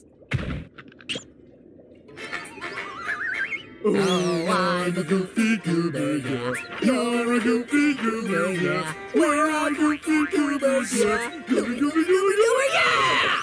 Oh, I better get going. I'm ready. Promotion. I'm ready. Promotion. Look, SpongeBob, I looked at me at the ceremony. I got a little surprise for you. Hello, Bikini Bottom. Perch Perkins here, coming to you live from in front of the Krusty Krab restaurant. For years, the only place to get a delicious and mouth-watering Krabby Patty. Until today, that is. That's right, folks. Longtime owner Mr. Krabs is opening a new restaurant called the Krusty Krab 2. First of all, congratulations, Mr. Krabs. Hello, I like money. What inspired you to build a second Krusty Krab right next door to the original? Money! Curses! It's not fair! Krabs is being interviewed by Perch Perkins and I've never even had one customer!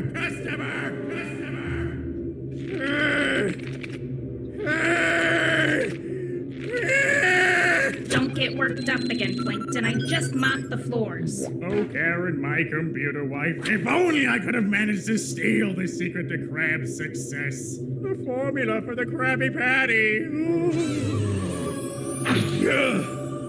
Then people would line up to get at my restaurant. Lord knows I've tried. I've exhausted every evil plan in my filing cabinet. From A to Y. A to Y? Yeah, to Y. You know, the alphabet. What about Z? Z? Z, the letter after Y. W, X, Y, Z. Plan Z! Here it is! Just like you said! Oh, boy. Oh! It's evil! It's diabolical! It's lemon-scented! This Plan Z can't possibly fail! So enjoy today, Mr. Krabs, because by tomorrow I'll have the formula. Then everyone will eat at the chum bucket, and I will rule the world! All hail Plankton! All hail Plankton! I'm ready. Promotion. I'm ready. Promotion.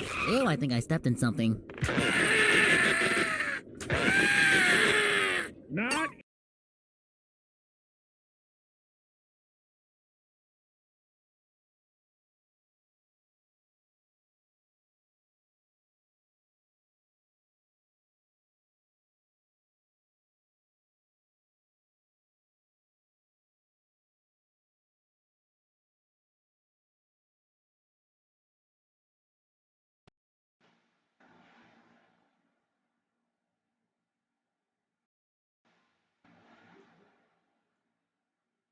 Hello.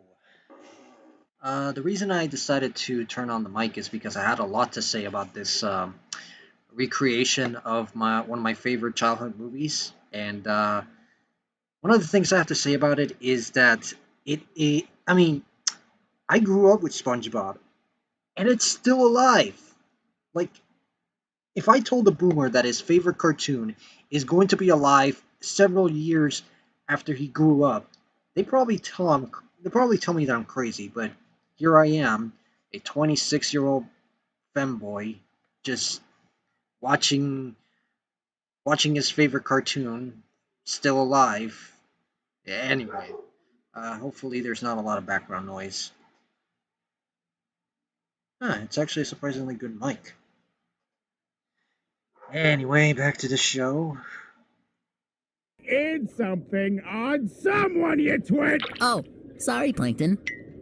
Yeah, basically, here's a little joke I made before I turned on the mic.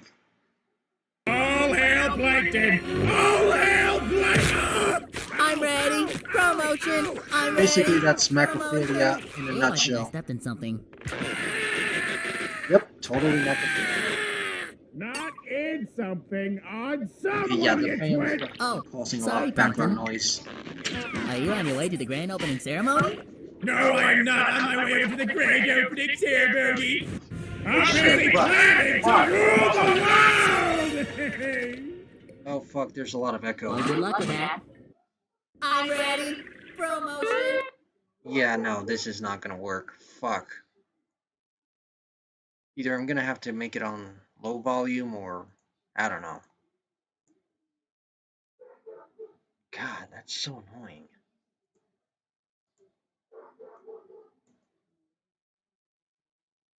Let me see if that. Yeah, I seriously need some headphones for this shit. Yeah, echo is gonna be a bit of a bitch on this one.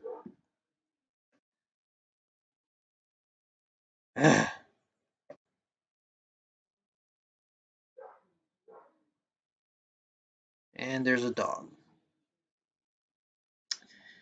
Alright, I'm just gonna turn off the mic. Stupid kid. Welcome everyone to the grand opening of the Krusty Krab 2. We paid $9 for this? I paid 10. Now before we begin with the ribbon cutting, I'd like to announce the name of our new manager. Yay! Yeah! Ow! Ow! Yeah, now we're talking! Yeah! Ow! Yes, well, anyway, the new manager is a loyal, hard-working employee. Yes, The obvious choice for the job. he's right. The name you all know, it starts with an S. That's me. Please welcome our new manager, Squidward Tentacles. Yes! Yeah! Oh, better luck next time, buddy. Woo! Woo! Yeah, all right. Woo! People of Bikini Bottom, ask the manager of... SpongeBob? Hold the phone, folks. I'm getting important news flash from Mr. Krabs. Go ahead, Mr. K. I'm making a complete one of myself. The most embarrassing thing you've ever seen? And now it's worse because I'm repeating everything you say into the microphone? Well, for crying out loud, SpongeBob! You didn't get the job! What? You did not get the job! But why? Oh, SpongeBob, you're a great fry cook, but I gave the job to Squidward because being a manager is a big responsibility. Well, let's face it, he's more mature than you. I'm not mature. Ah, lad, I mean this in the nicest of ways. But there's a word for what you are, and that word is, let's see now.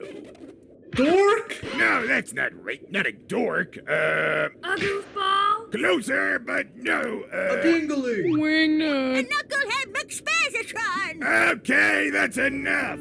Look, what I'm trying to say is, you're just a kid. And to be a manager, you have to be a man. Otherwise, they call it teenager. You understand it, I mean, you understand. I guess so, Mr. Krabs. SpongeBob? I'm ready. Depression. I'm ready. Depression. Poor kid. Hooray for SpongeBob!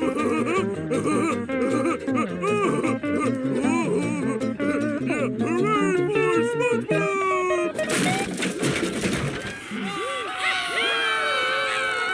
Let's hear it for SpongeBob! Oh? Where everybody go? Did I miss something? Did you see my butt?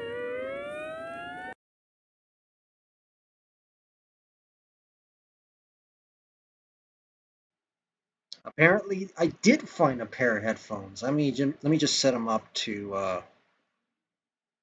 Hopefully, this will work. But it's Bluetooth, so yeah. Ah, shit. Turn on Bluetooth. I need you right now. I'm not sure if the volume is...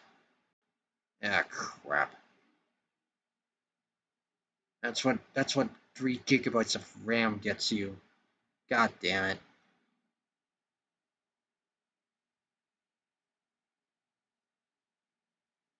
And everything just seems to take like 5 seconds to even pop up.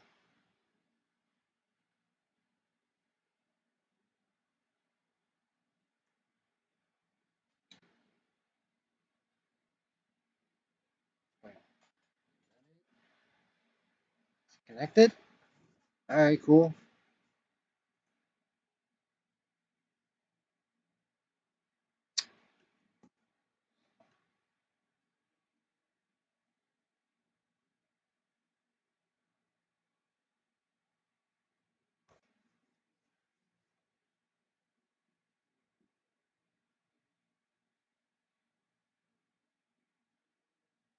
Alright, finally.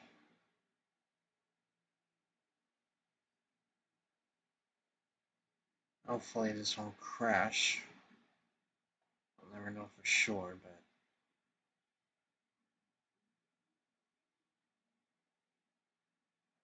Come on, no, no, no, no, no. Don't crash.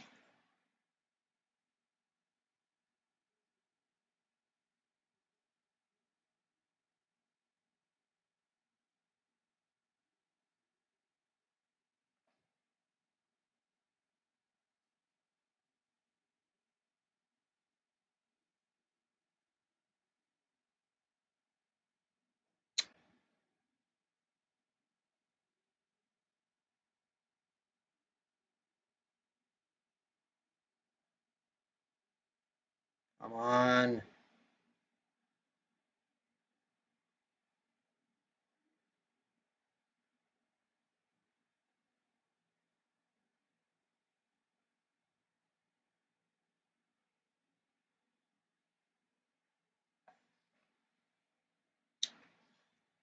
Alright, let me just move this for a second.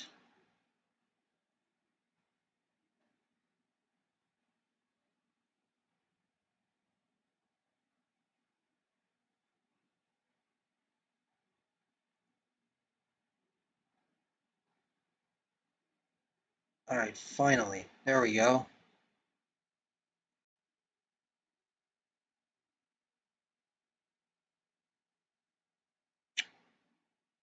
For fuck's sake.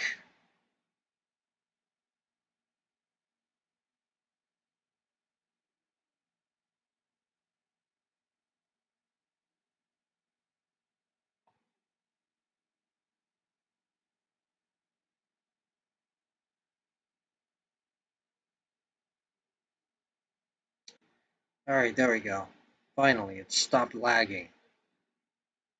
Alright, testing.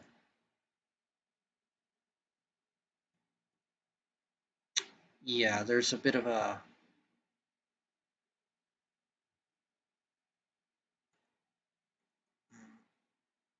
Crap.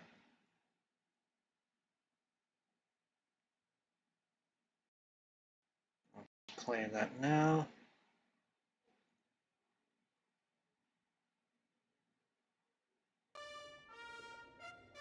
There we go. Oh, right. The royal court is now...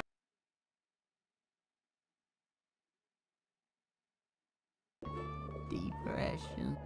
I'm ready. Man, that actually hits pretty hard. Why is this movie so fucking relatable? Anyway. Let's have a Spongebob! Hello? Where'd everybody go? Did I miss something? Did you see my butt?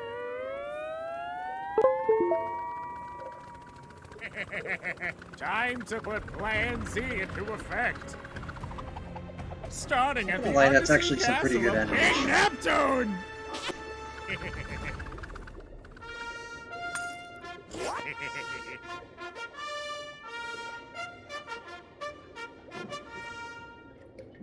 Why did they draw the princess like a teenager? Right. The The fuck? royal court is now in session. Bring the prisoner forward. Oh my god, it's Trollface. So, you have confessed to the crime of touching the king's crown. Yes, but... But what? But it's my job, Your Highness. I'm the royal crown polisher. Well, then I guess I can execute you. 20 years in the dungeon it is. Daddy! You're free to go. Bless you, Princess Mindy. Mindy, how dare you defy me? Why do you have to be so mean? I am the king. I must enforce the laws of the sea. Father, I wish you would try a little love and compassion instead of these harsh punishments. That would be nice. That's an SCP reference. Clear the room. I wish to speak to my daughter alone. What is this, Mindy? Your crown? And what does this crown do? Covers your bald spot. It's not bald. It's thinning. This crown does much more than cover a slightly receding hairline. No, this crown entitles the one who wears it to be in charge of the sea. One day, you will wear this crown. I'm gonna be bald? Thinning! Anyway, the point is you won't wear it until you learn how to rule with an iron fist. Like your father. Dad? Your crown? What the? My crown! Oh! Someone has stolen my crown! I got it! I got it!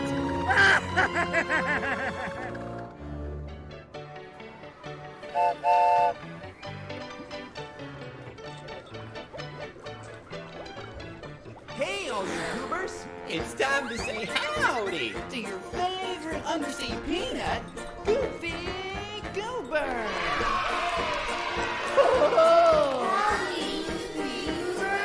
Hey, fellow Goofy Goobers! Time to say, oh, I'm a Goofy Goober, yeah. You're a Goofy Goober, yeah. We're all Goofy Goobers, Super yeah. Saiyan. Goofy, Goofy, Goofy, Goober, yeah!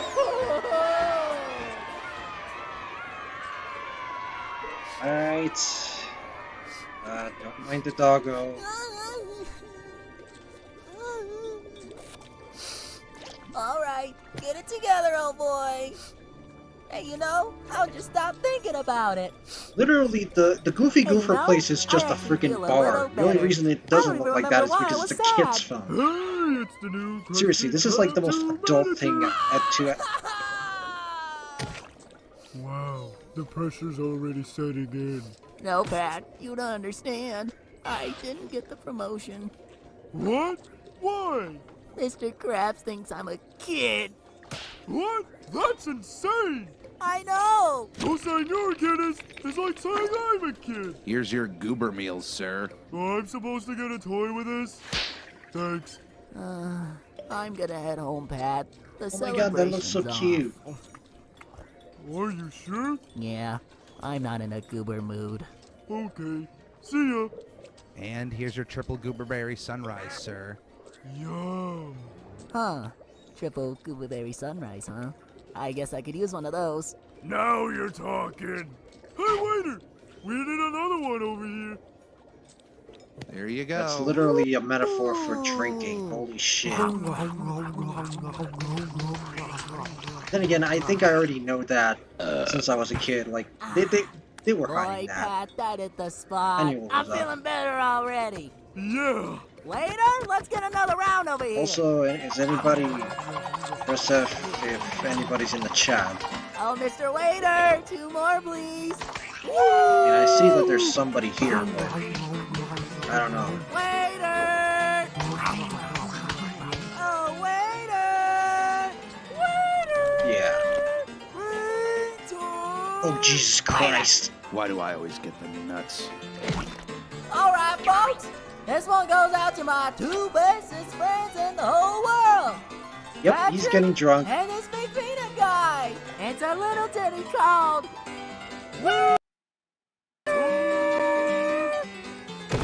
He's getting... Wait.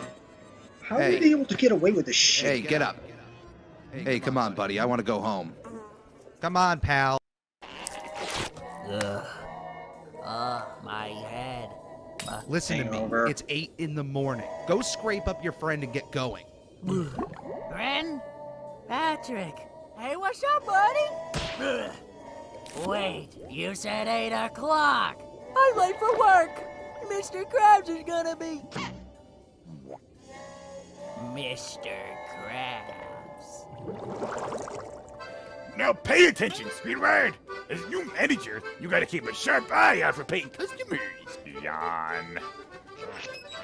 What's this? King Neptune's riding toward the Krusty Krab at lunchtime. He's got money. Stay in the coach, daughter. This won't take long. Daddy, please. I think you're overreacting. Silence, Mindy! I know what I'm doing. Squire! Yes, Your Highness. Have this poll executed at once. $101 for a Krabby Patty? With cheese, Mr. Squidward, with cheese. Greetings, subjects. I seek the one known as Eugene Krabs. May he present himself to me at once. I'm Eugene Krabs, Your Highness. Would you like to order something? Nay! I'm on to you, Krab. You have stolen the royal crown you cannot deny. As clever as you are, you left one damning piece of evidence at the scene of the crime. I stole your crown sign, Eugene Krabs. Relinquish the royal crown to me at once. But this is crazy. I didn't do it. Ahoy, this is Eugene Krabs. Leave a message. Hey, Mr. Krabs, this is Clay, the guy who sold Neptune's crown to. Yeah, I just wanted to say thanks again for selling me the crown. Neptune's crown. I sold it to a guy in Shell City. I just want to say thanks again for selling me the crown. Neptune's crown. Which is now in Shell City. Goodbye. Don't you just hate wrong numbers? My crown is in the forbidden Shell City! Flanzy. I love Flanzy. Prepare to burn, Krabs. Wait, Neptune! Please, I'm begging you! I ain't a crook! Ask anyone, they'll vouch for me! Very well, then. Before I turn this conniving crustacean into fish meal, who here has anything to say about Eugene Krabs? I've got something to say about Mr. Krabs. Spongebob boy! Oh, you come just in time! Please, tell King Neptune all about me! I have worked for Mr. Krabs for many years, and always thought he was a great boss. You see? A great boss! I now realize that he's a great big jerk! I deserve that manager's job, but you didn't give it to me. Because you said I'm a kid. Well, I am 100% man, and this man has got something to say to you.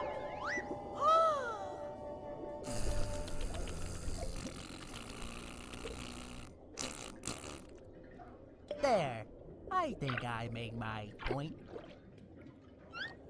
Anyone else? No? Well then.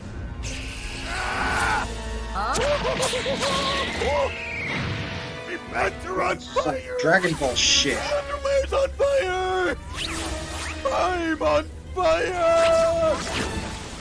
Oh, yeah. And now, Eugene Krabs, you will die! I'm flattered that you do this on my account, but being manager isn't worth killing Mr. Krabs over. Quiet, fool! Mr. Krabs stole my crown and now it's in Shell City. That is why he must die. Does it seem a little harsh to kill someone over a crown? You don't understand! My crown is a symbol of my king-like authority! And, between you and me, my hair is thinning a bit. Oh, Your Highness, I'm pretty sure it's not that noticeable. Oh! Oh! Oh! Oh! My eyes! All right. King Neptune, sir, Would you spare Mr. Krabs' life if I were to get your crown back? You go to Shell City?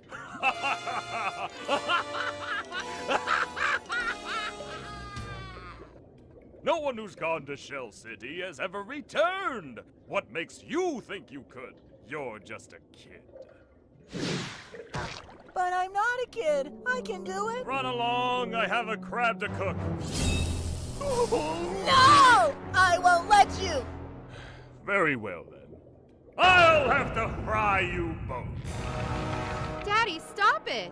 Can't you get through one day without executing someone? Mindy, I told you to stay in the carriage. Where's your love and compassion? Look at this little guy. He's willing to risk his life to find your crown and save his boss. But daughter, Please, Father, at least let him try. What have you got to lose? Might I remind you of your special problem? My eyes! All right. Very well, Mindy. I'll give him a chance. But when your little champion fails to return, I get to splatter this crab all over the wall. Huh? And as for you, be back here with my crown in exactly 10 days. We can do it in 9, 8, 7, 6. Patrick! 6 it is, then. 5. Patrick, shush! Until then, the crab shall remain frozen where he now stands. No, wait! I'm begging you! Who turned on the AC? Mr. Krabs! Oh no, this is terrible! Who's gonna sign my paycheck? Come along, Mindy. Listen, you guys, the road to Shell City is really dangerous. There's crooks, killers, and monsters everywhere. And what's worse, there's a giant cyclops who guards the outskirts of the city and preys on innocent sea creatures. Don't let him catch you, because if he does, he'll take you back to his lair and you'll never be seen again. She's pretty, SpongeBob. Here, take this. What's in here? It's a magical bag of winds. I stole it from my father. You're hot. Once you find the crown, open the bag of winds and you'll be blown back home. I'm coming. Good luck, SpongeBob. Wait, how did you know my name? Oh, I'm gonna be Queen of the Sea one day. I've learned the names of all the sea creatures. What's my name? That's easy. You're Patrick Star.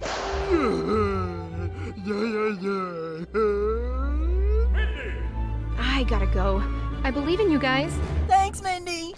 Don't worry, Mr. Krabs. Patrick, Squidward, and I... Pass. Patrick and I are gonna get that crown back and save you from Neptune's wrath. You got nothing to worry about. Your life is in hands. Patrick, let's go get that crown.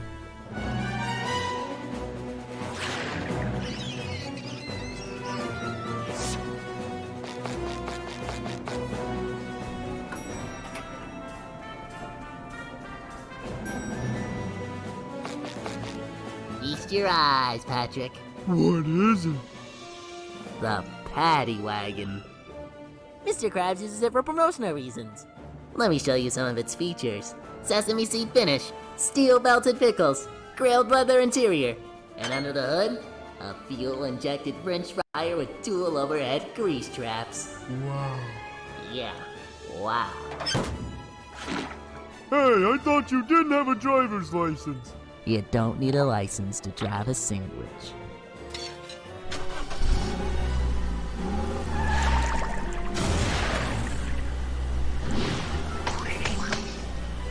Shell City, here we come!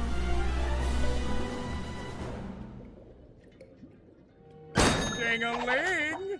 Hey there, old buddy. Freeze! One secret formula to go, please. Oh, no, don't trouble yourself. I'll get it. Well, I'd like to hang around, but I got Krabby Patties to make. Over at the Chum Bucket? Plan C? I love you!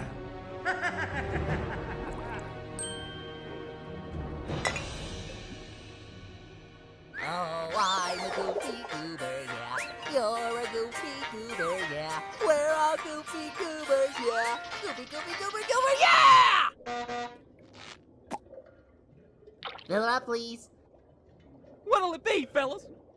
Mustard or ketchup? Are you laughing at us? No, Patrick. They're laughing next to us. Where are you two dumb kids headed anyway?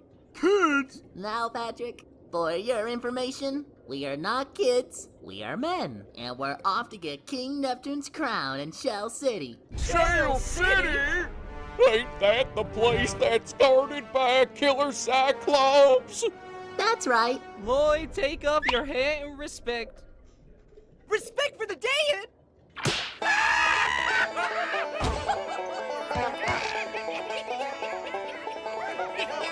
You two dipsticks ain't gonna last 10 seconds over the county line.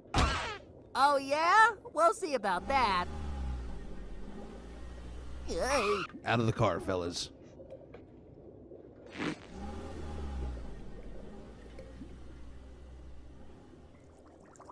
How many seconds was that?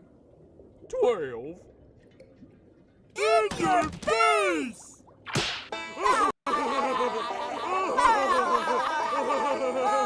what I'm talking about!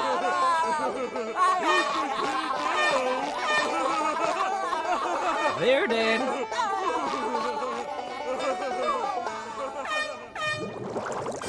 Perch Perkins here with an incredible news flash. Plankton is selling Krabby Patties at the Chum Bucket. How is this possible? Let's find out. And right up, plenty for everybody. Excuse me, Plankton. Perch Perkins, Bikini Bottom News. Can I get a minute? Anything for you, Perch. All of Bikini Bottom wants to know, how did you get the Krabby Patty? Well, Perch, before my dear friend Eugene Krabs was frozen by King Neptune. I'm sorry. He confided in me his secret wish. Sell the Krabby Patty in my absence at the Chum Bucket, he said.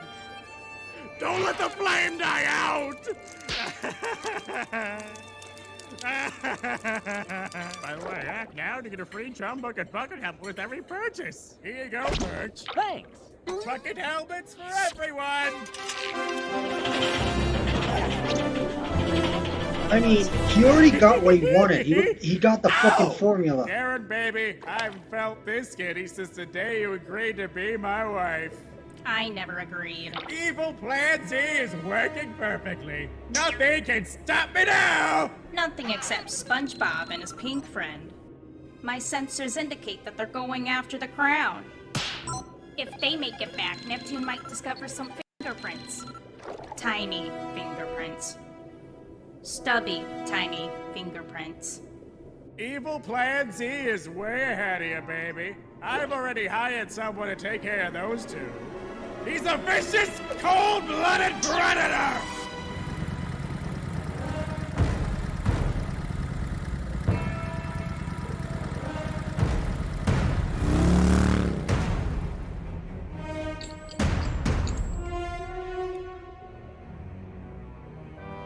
Sesame seed. Hey, mister! Does that head take 10 gallons?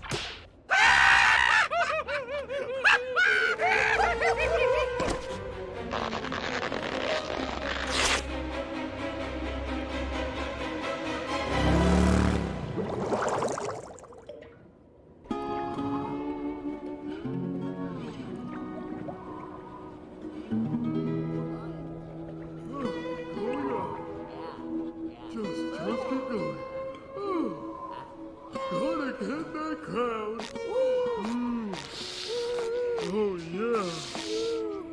All right. I don't remember the movie being this fast-paced. Maybe it's just alterations he did. Patrick, look! We're doing great! Shell City's only 5 days away! By car. I wish we still had our car. SpongeBob, look! Our car! Ah! The key! Where do you think it is?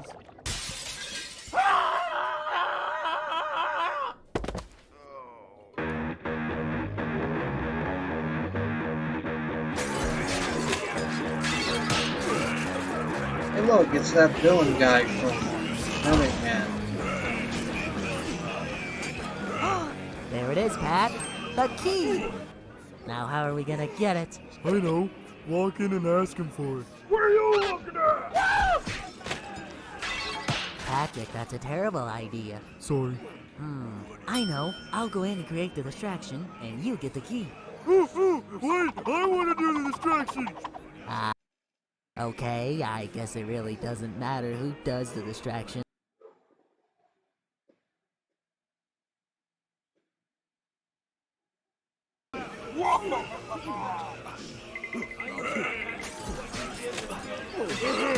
Can I have everybody's attention? Alright, I'm gonna go ahead and eat something. It's already like dinner time, so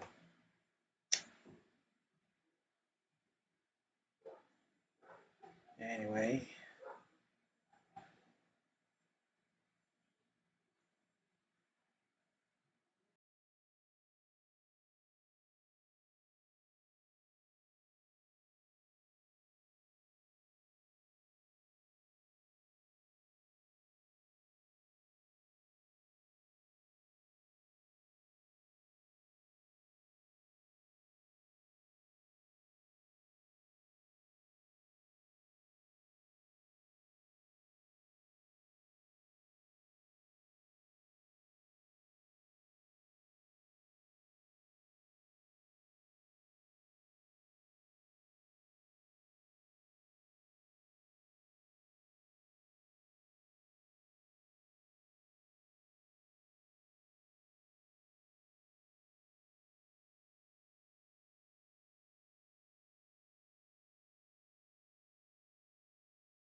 There we go. What's going on here? Seize him, slaves! This is literally when he turns into Mussolini. I'm getting out of here!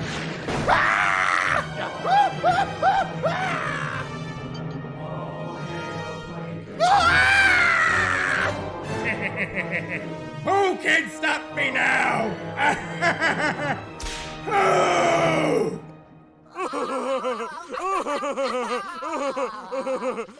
Oh, gee, come on, Pat, one more time. Okay. We're on a baby hunt. And don't think we don't know how to weed them out.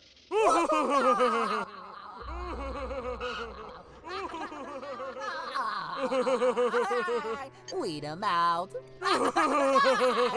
What a jerk.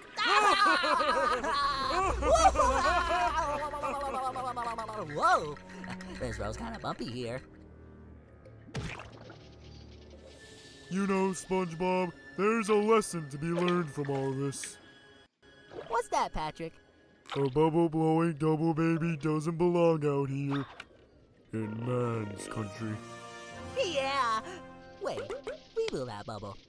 Doesn't that make us a bubble-blowing double baby?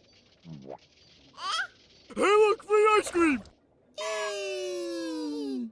Oh boy.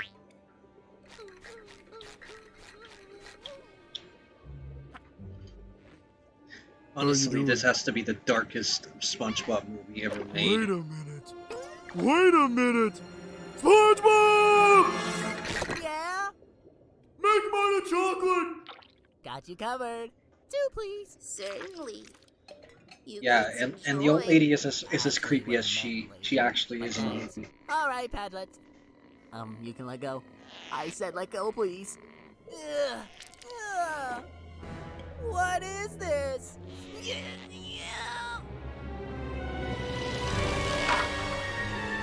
What kind of old lady are you? Ew. Huh? Ah! Whoa.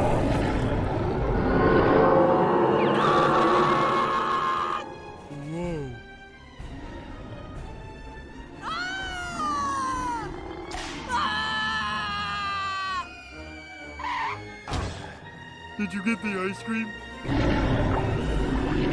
Step on it, Patrick!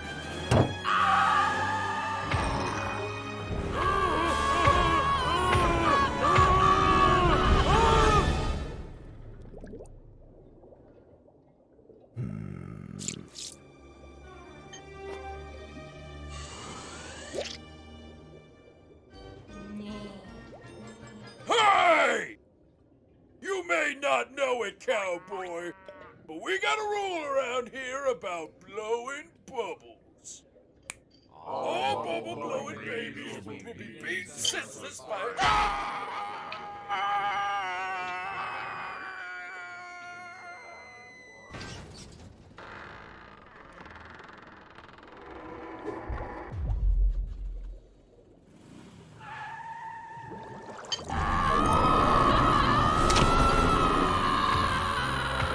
Come on, kitties, have some ice cream.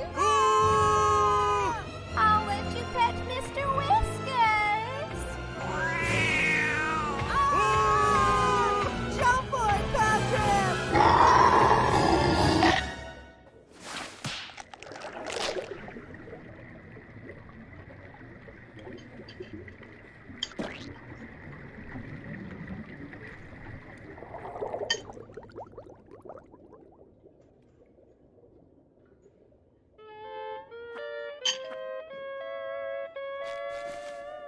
Well,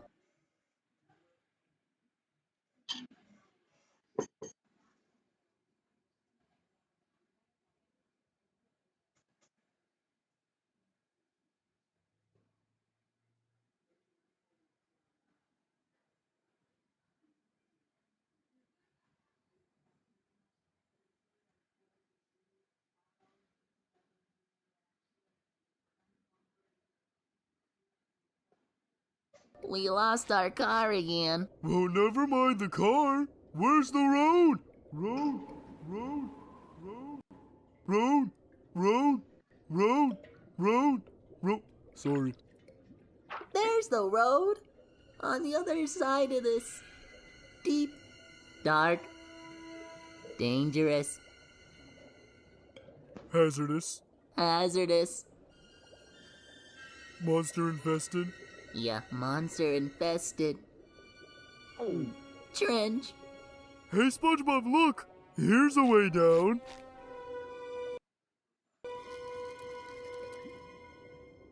Well, we're not gonna get the crowd standing here. On to Shell City.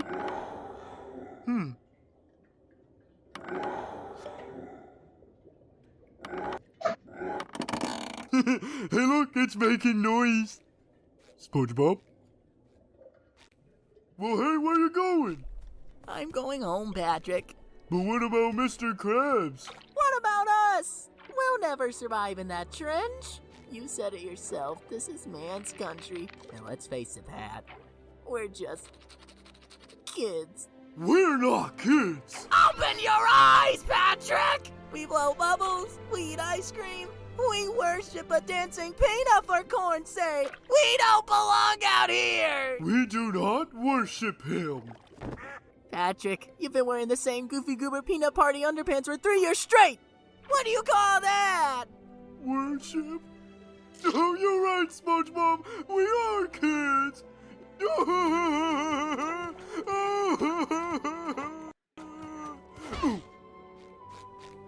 Pull your pants up, Patrick. We're going home. But you can't.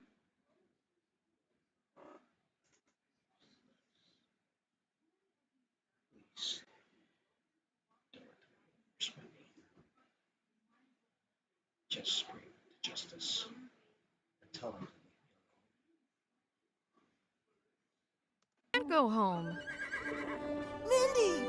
Mindy?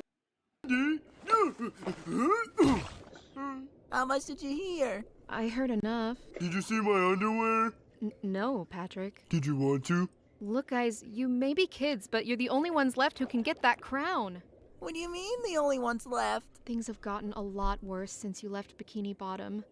Or should I say, Planktopolis.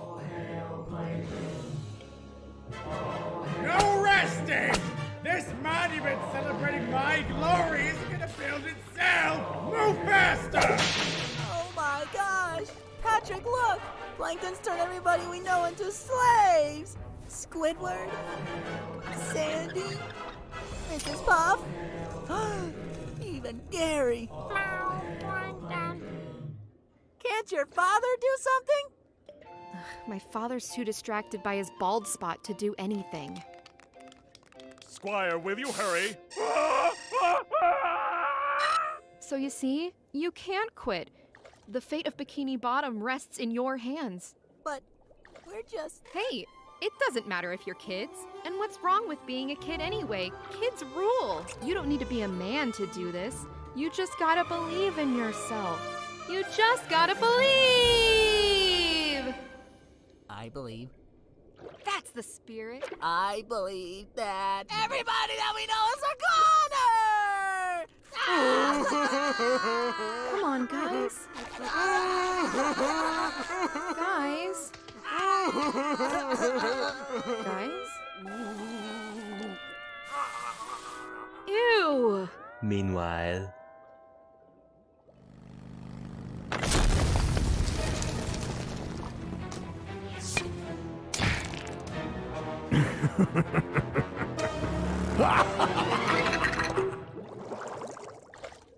Guys?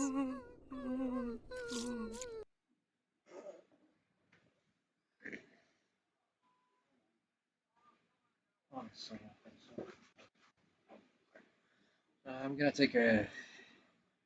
gonna do some stuff. Hopefully you enjoyed that. So yeah, break time.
the most iconic, recognizable, and marketable brands in history. If you can think of it, there's likely a SpongeBob version of it out there. Toys, bedding, underwear, radios, stationery, toothpaste. SpongeBob is one of the most lovable characters in existence, and Nickelodeon knows this very well. The incredible world of SpongeBob goods even extends to food products, with there being a huge variety of edible items marked with the franchise's likeness. Some of these have been around for a long time at this point, and have become recognizable even on their own. The SpongeBob Popsicle, for example, is one of my all-time favorite treats, and Gummy Krabby Patties are up there too. SpongeBob foods can be found globally as well. They're so common that it's likely most people watching this video have tried or at least seen several of these.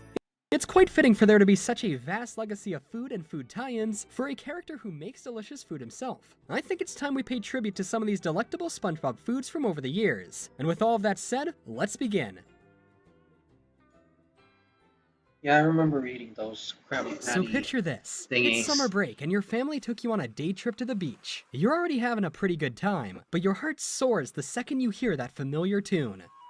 Could it be? You look all around and see it. An ice cream truck. You instantly know what you have to do. You beg your parents. Fun fact, there is actually an ice cream truck that plays a Pokemon song from, I think it was Gen 1, right? I think it was yeah, it's like the first song that you hear. It's that one. Yeah. It literally plays that all day, and I still think it kind of just walks around where, I mean, I still think that same ice cream truck is still around. Like, I hear it every now and then from where I live, but yeah, it's actually pretty fun. But yeah, anyway, back to the video. To buy you your favorite treat, a SpongeBob Squarepants Popsicle.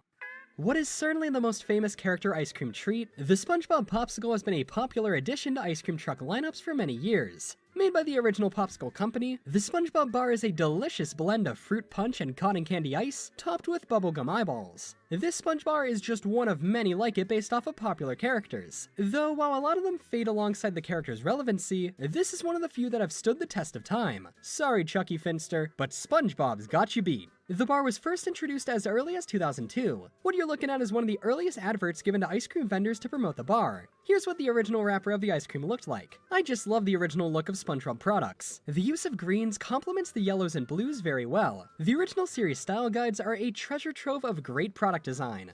This wrapper didn't show the bar at all, instead focusing on stock art of SpongeBob while proudly displaying the classic series logo. Around the early 2010s, that wrapper was replaced with this current one, featuring a much smaller piece of SpongeBob art as the focus is instead on the bar itself. Definitely a good wrapper design, but man, what I'd give to see that original one just one more time. I also find it pretty funny they decided to show the stock image of the bar on the updated wrapper, as one of the reasons this bar is so popular is because they almost never come out looking like they should. It's almost like a game, to see how messed up your Sponge bar can be. I once got one that had 2 sets of eyes, but also got one from the same batch that looked perfect. I guess it's a gamble. Despite its lack of quality control, on a conceptual level, the ice cream is geniusly designed, showing lots of detail in a simplistic way. Sure, SpongeBob's pants are red here, which is inaccurate, but that's because of the flavor used, and because of this, they got to show his tie. One of my favorite details is that he even has dimples, as his eyes come to a point around the edges of his mouth. They don't always come out looking the best, but the designers clearly put in a lot of time to make it look as much like SpongeBob as possible. The bar's character also extends to its wrapper, as on the back, it has this little jellyfish graphic containing fun facts about the show, dubbed Silly SpongeBob Stuff. This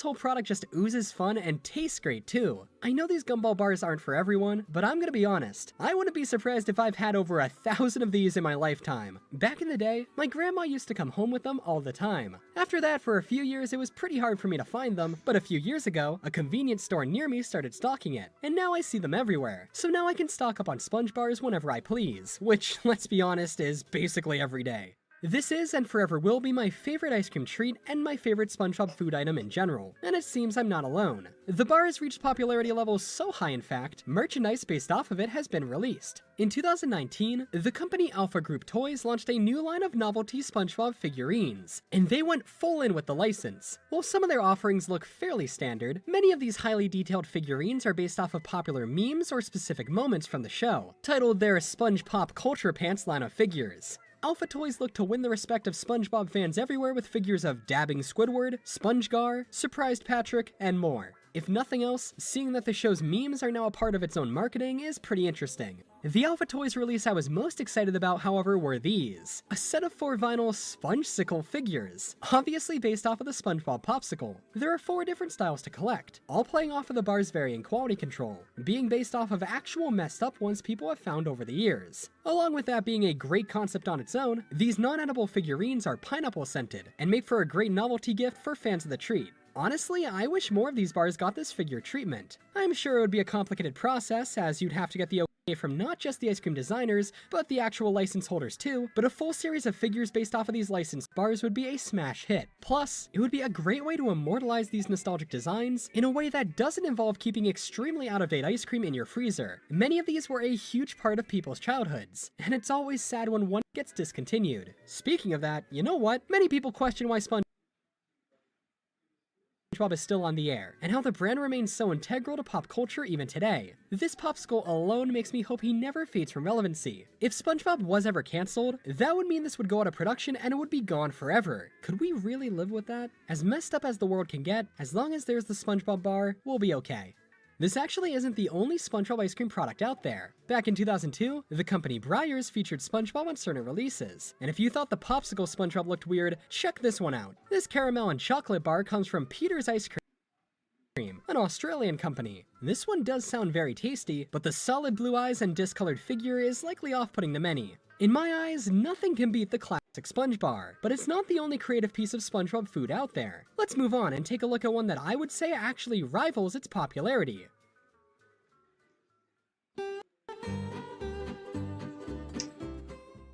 It's a universal feeling. We all wish we could try a Krabby Patty. Surprisingly, they've never made an official genuine burger based off of it. But how could you have...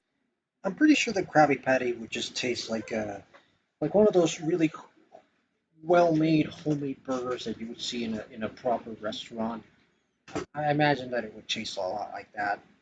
Such a recognizable piece of food in your show and not make a licensed product based off of it. That's where these come in. Gummy Krabby Patties. Yeah, move over, Twin Snakes. These are the real deal. As a gummy candy, this is in no way a sandwich. But man, if the real thing is even half as good as these are, I totally get the hype. These bite-sized candies are made by the company Frankfurt, a well-respected candy company who produces many licensed items, with these being one of their most popular offerings. Gummy Krabby Patties have been around for a long time, likely as long as the ice cream has. They're simple in design, not being too far off from those generic gummy hot dogs and hamburgers you can find in places like convenience stores. The candy has 4 layers: a squishy top bun, a more solid but still chewy piece of lettuce, a pink patty, and a bottom bun. Together, they make one of the best candies I've ever tasted. You can either eat it in one bite, or enjoy each layer separately, savoring the Krabby goodness. Here's a look at one of the earliest packaging styles. Each patty comes individually wrapped in a plastic tray, with the wrapping having fun SpongeBob art and designs. The candy was an instant hit, and it was so popular it's been made in various styles and variants over the years. There's of course the standard release, but the first variant was this giant gummy Krabby Patty, a larger sandwich you bought individually out of these store trays. Take a look at this style of packaging. It has the Nick Candy style branding, which you never see anymore, along with seldom seen but fitting art of SpongeBob.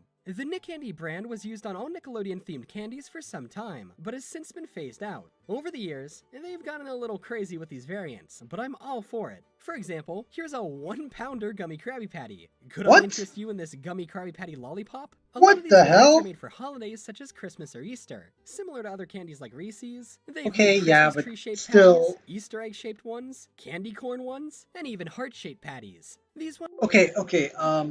How can I say this? The Krabby Patty really feels... I actually did eat one of those, and they tasted a lot like eating a gummy bear sandwich, essentially. The bun actually does feel like a little bit like a bun, but essentially it's just a gummy bear, but it just looks like a sandwich. So yeah, take that as if you take that at whatever you will. But yeah. Anyway, back to coloring. But man, I just love the way that this lineup turned out. Man, I look sexy. Can often be found bundled with Valentine's Day cards, making for a great treat to share with your class, your significant other, or to eat Actually, I actually used to have this haircut back then. all by yourself. More traditional variants include sour patties, as well as colored ones, likely based off of patty hype.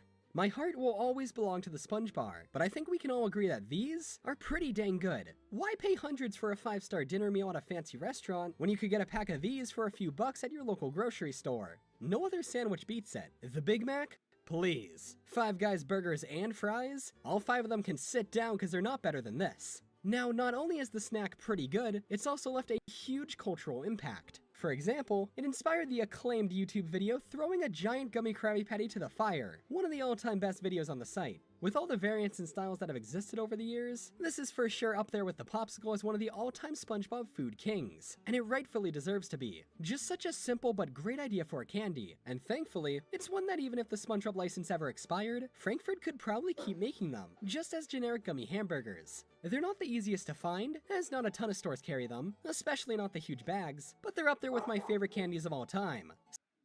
Patch Kids, Mini M&Ms, and Gummy Krabby Patties, the 3 amigos of really good candy. Hey, tell me something. There's a delicious Subway food Oh, montage God. going on right behind me, isn't there? Isn't that? Yep, I can smell it. Well, that's gonna make it kind of hard to focus, but here we go. You know, sometimes a Big Mac isn't enough to make you want to go to McDonald's. Sometimes you need an extra kick. Yeah, something like that. With the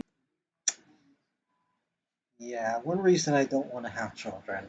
inception of the McDonald's Happy Meal, fast food and toys have become forever linked. Did you know that McDonald's is actually the largest toy distributor in the world? They are thanks to how popular their Happy Meal toys are. With success, the idea quickly caught on. And Oh now my tons of God. fast food places I remember those things that actually killed a baby with those because he literally just put it in his mouth and he couldn't breathe. So it kind of ended up just not. He just ended up like drowning in like the thing that we breathe out. I think it's something monoxide.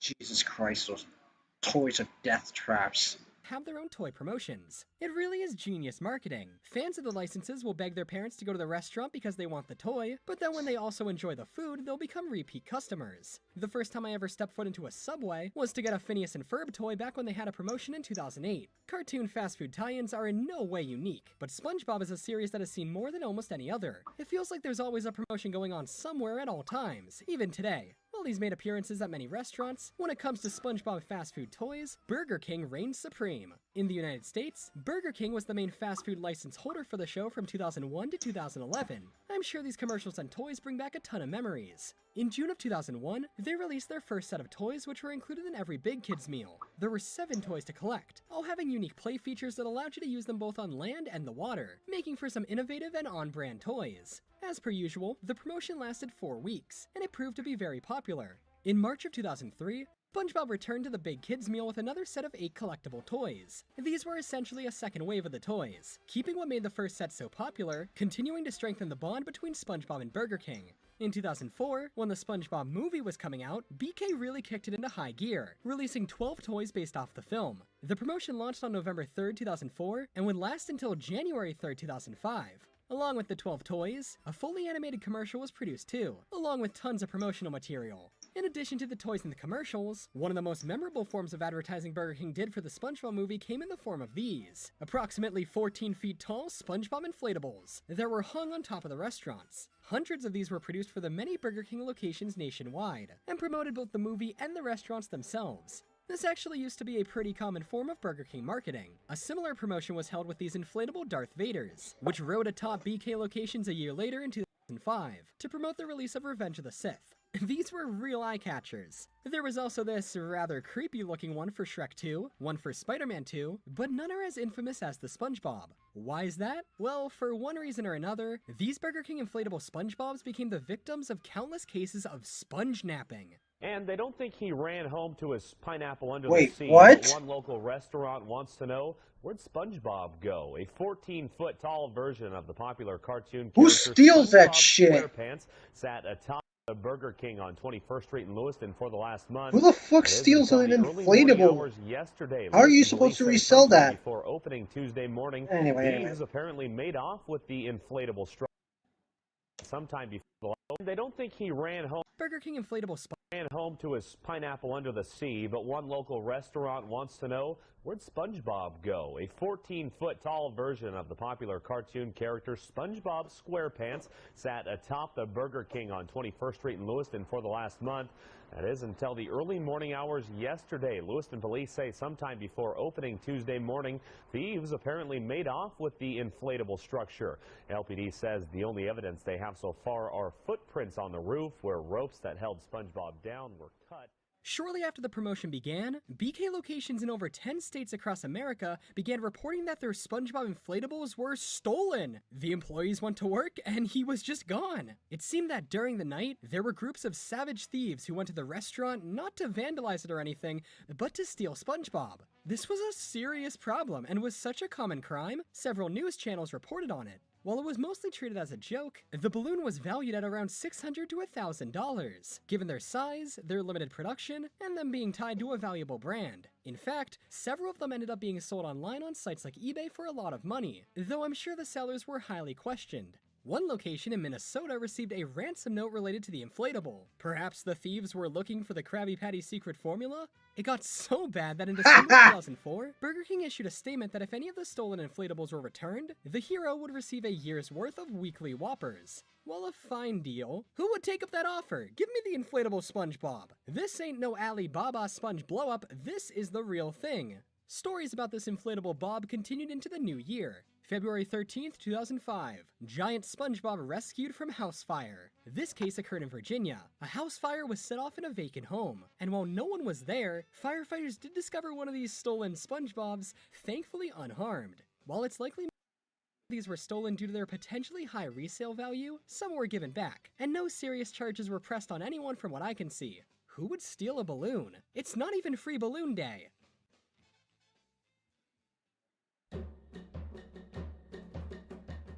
So far, we've covered some of the hard-hitting iconic SpongeBob food products. But when I said there was a SpongeBob version of everything, I meant everything. It seems it's always any food company's top interest to put SpongeBob iconography on their packaging.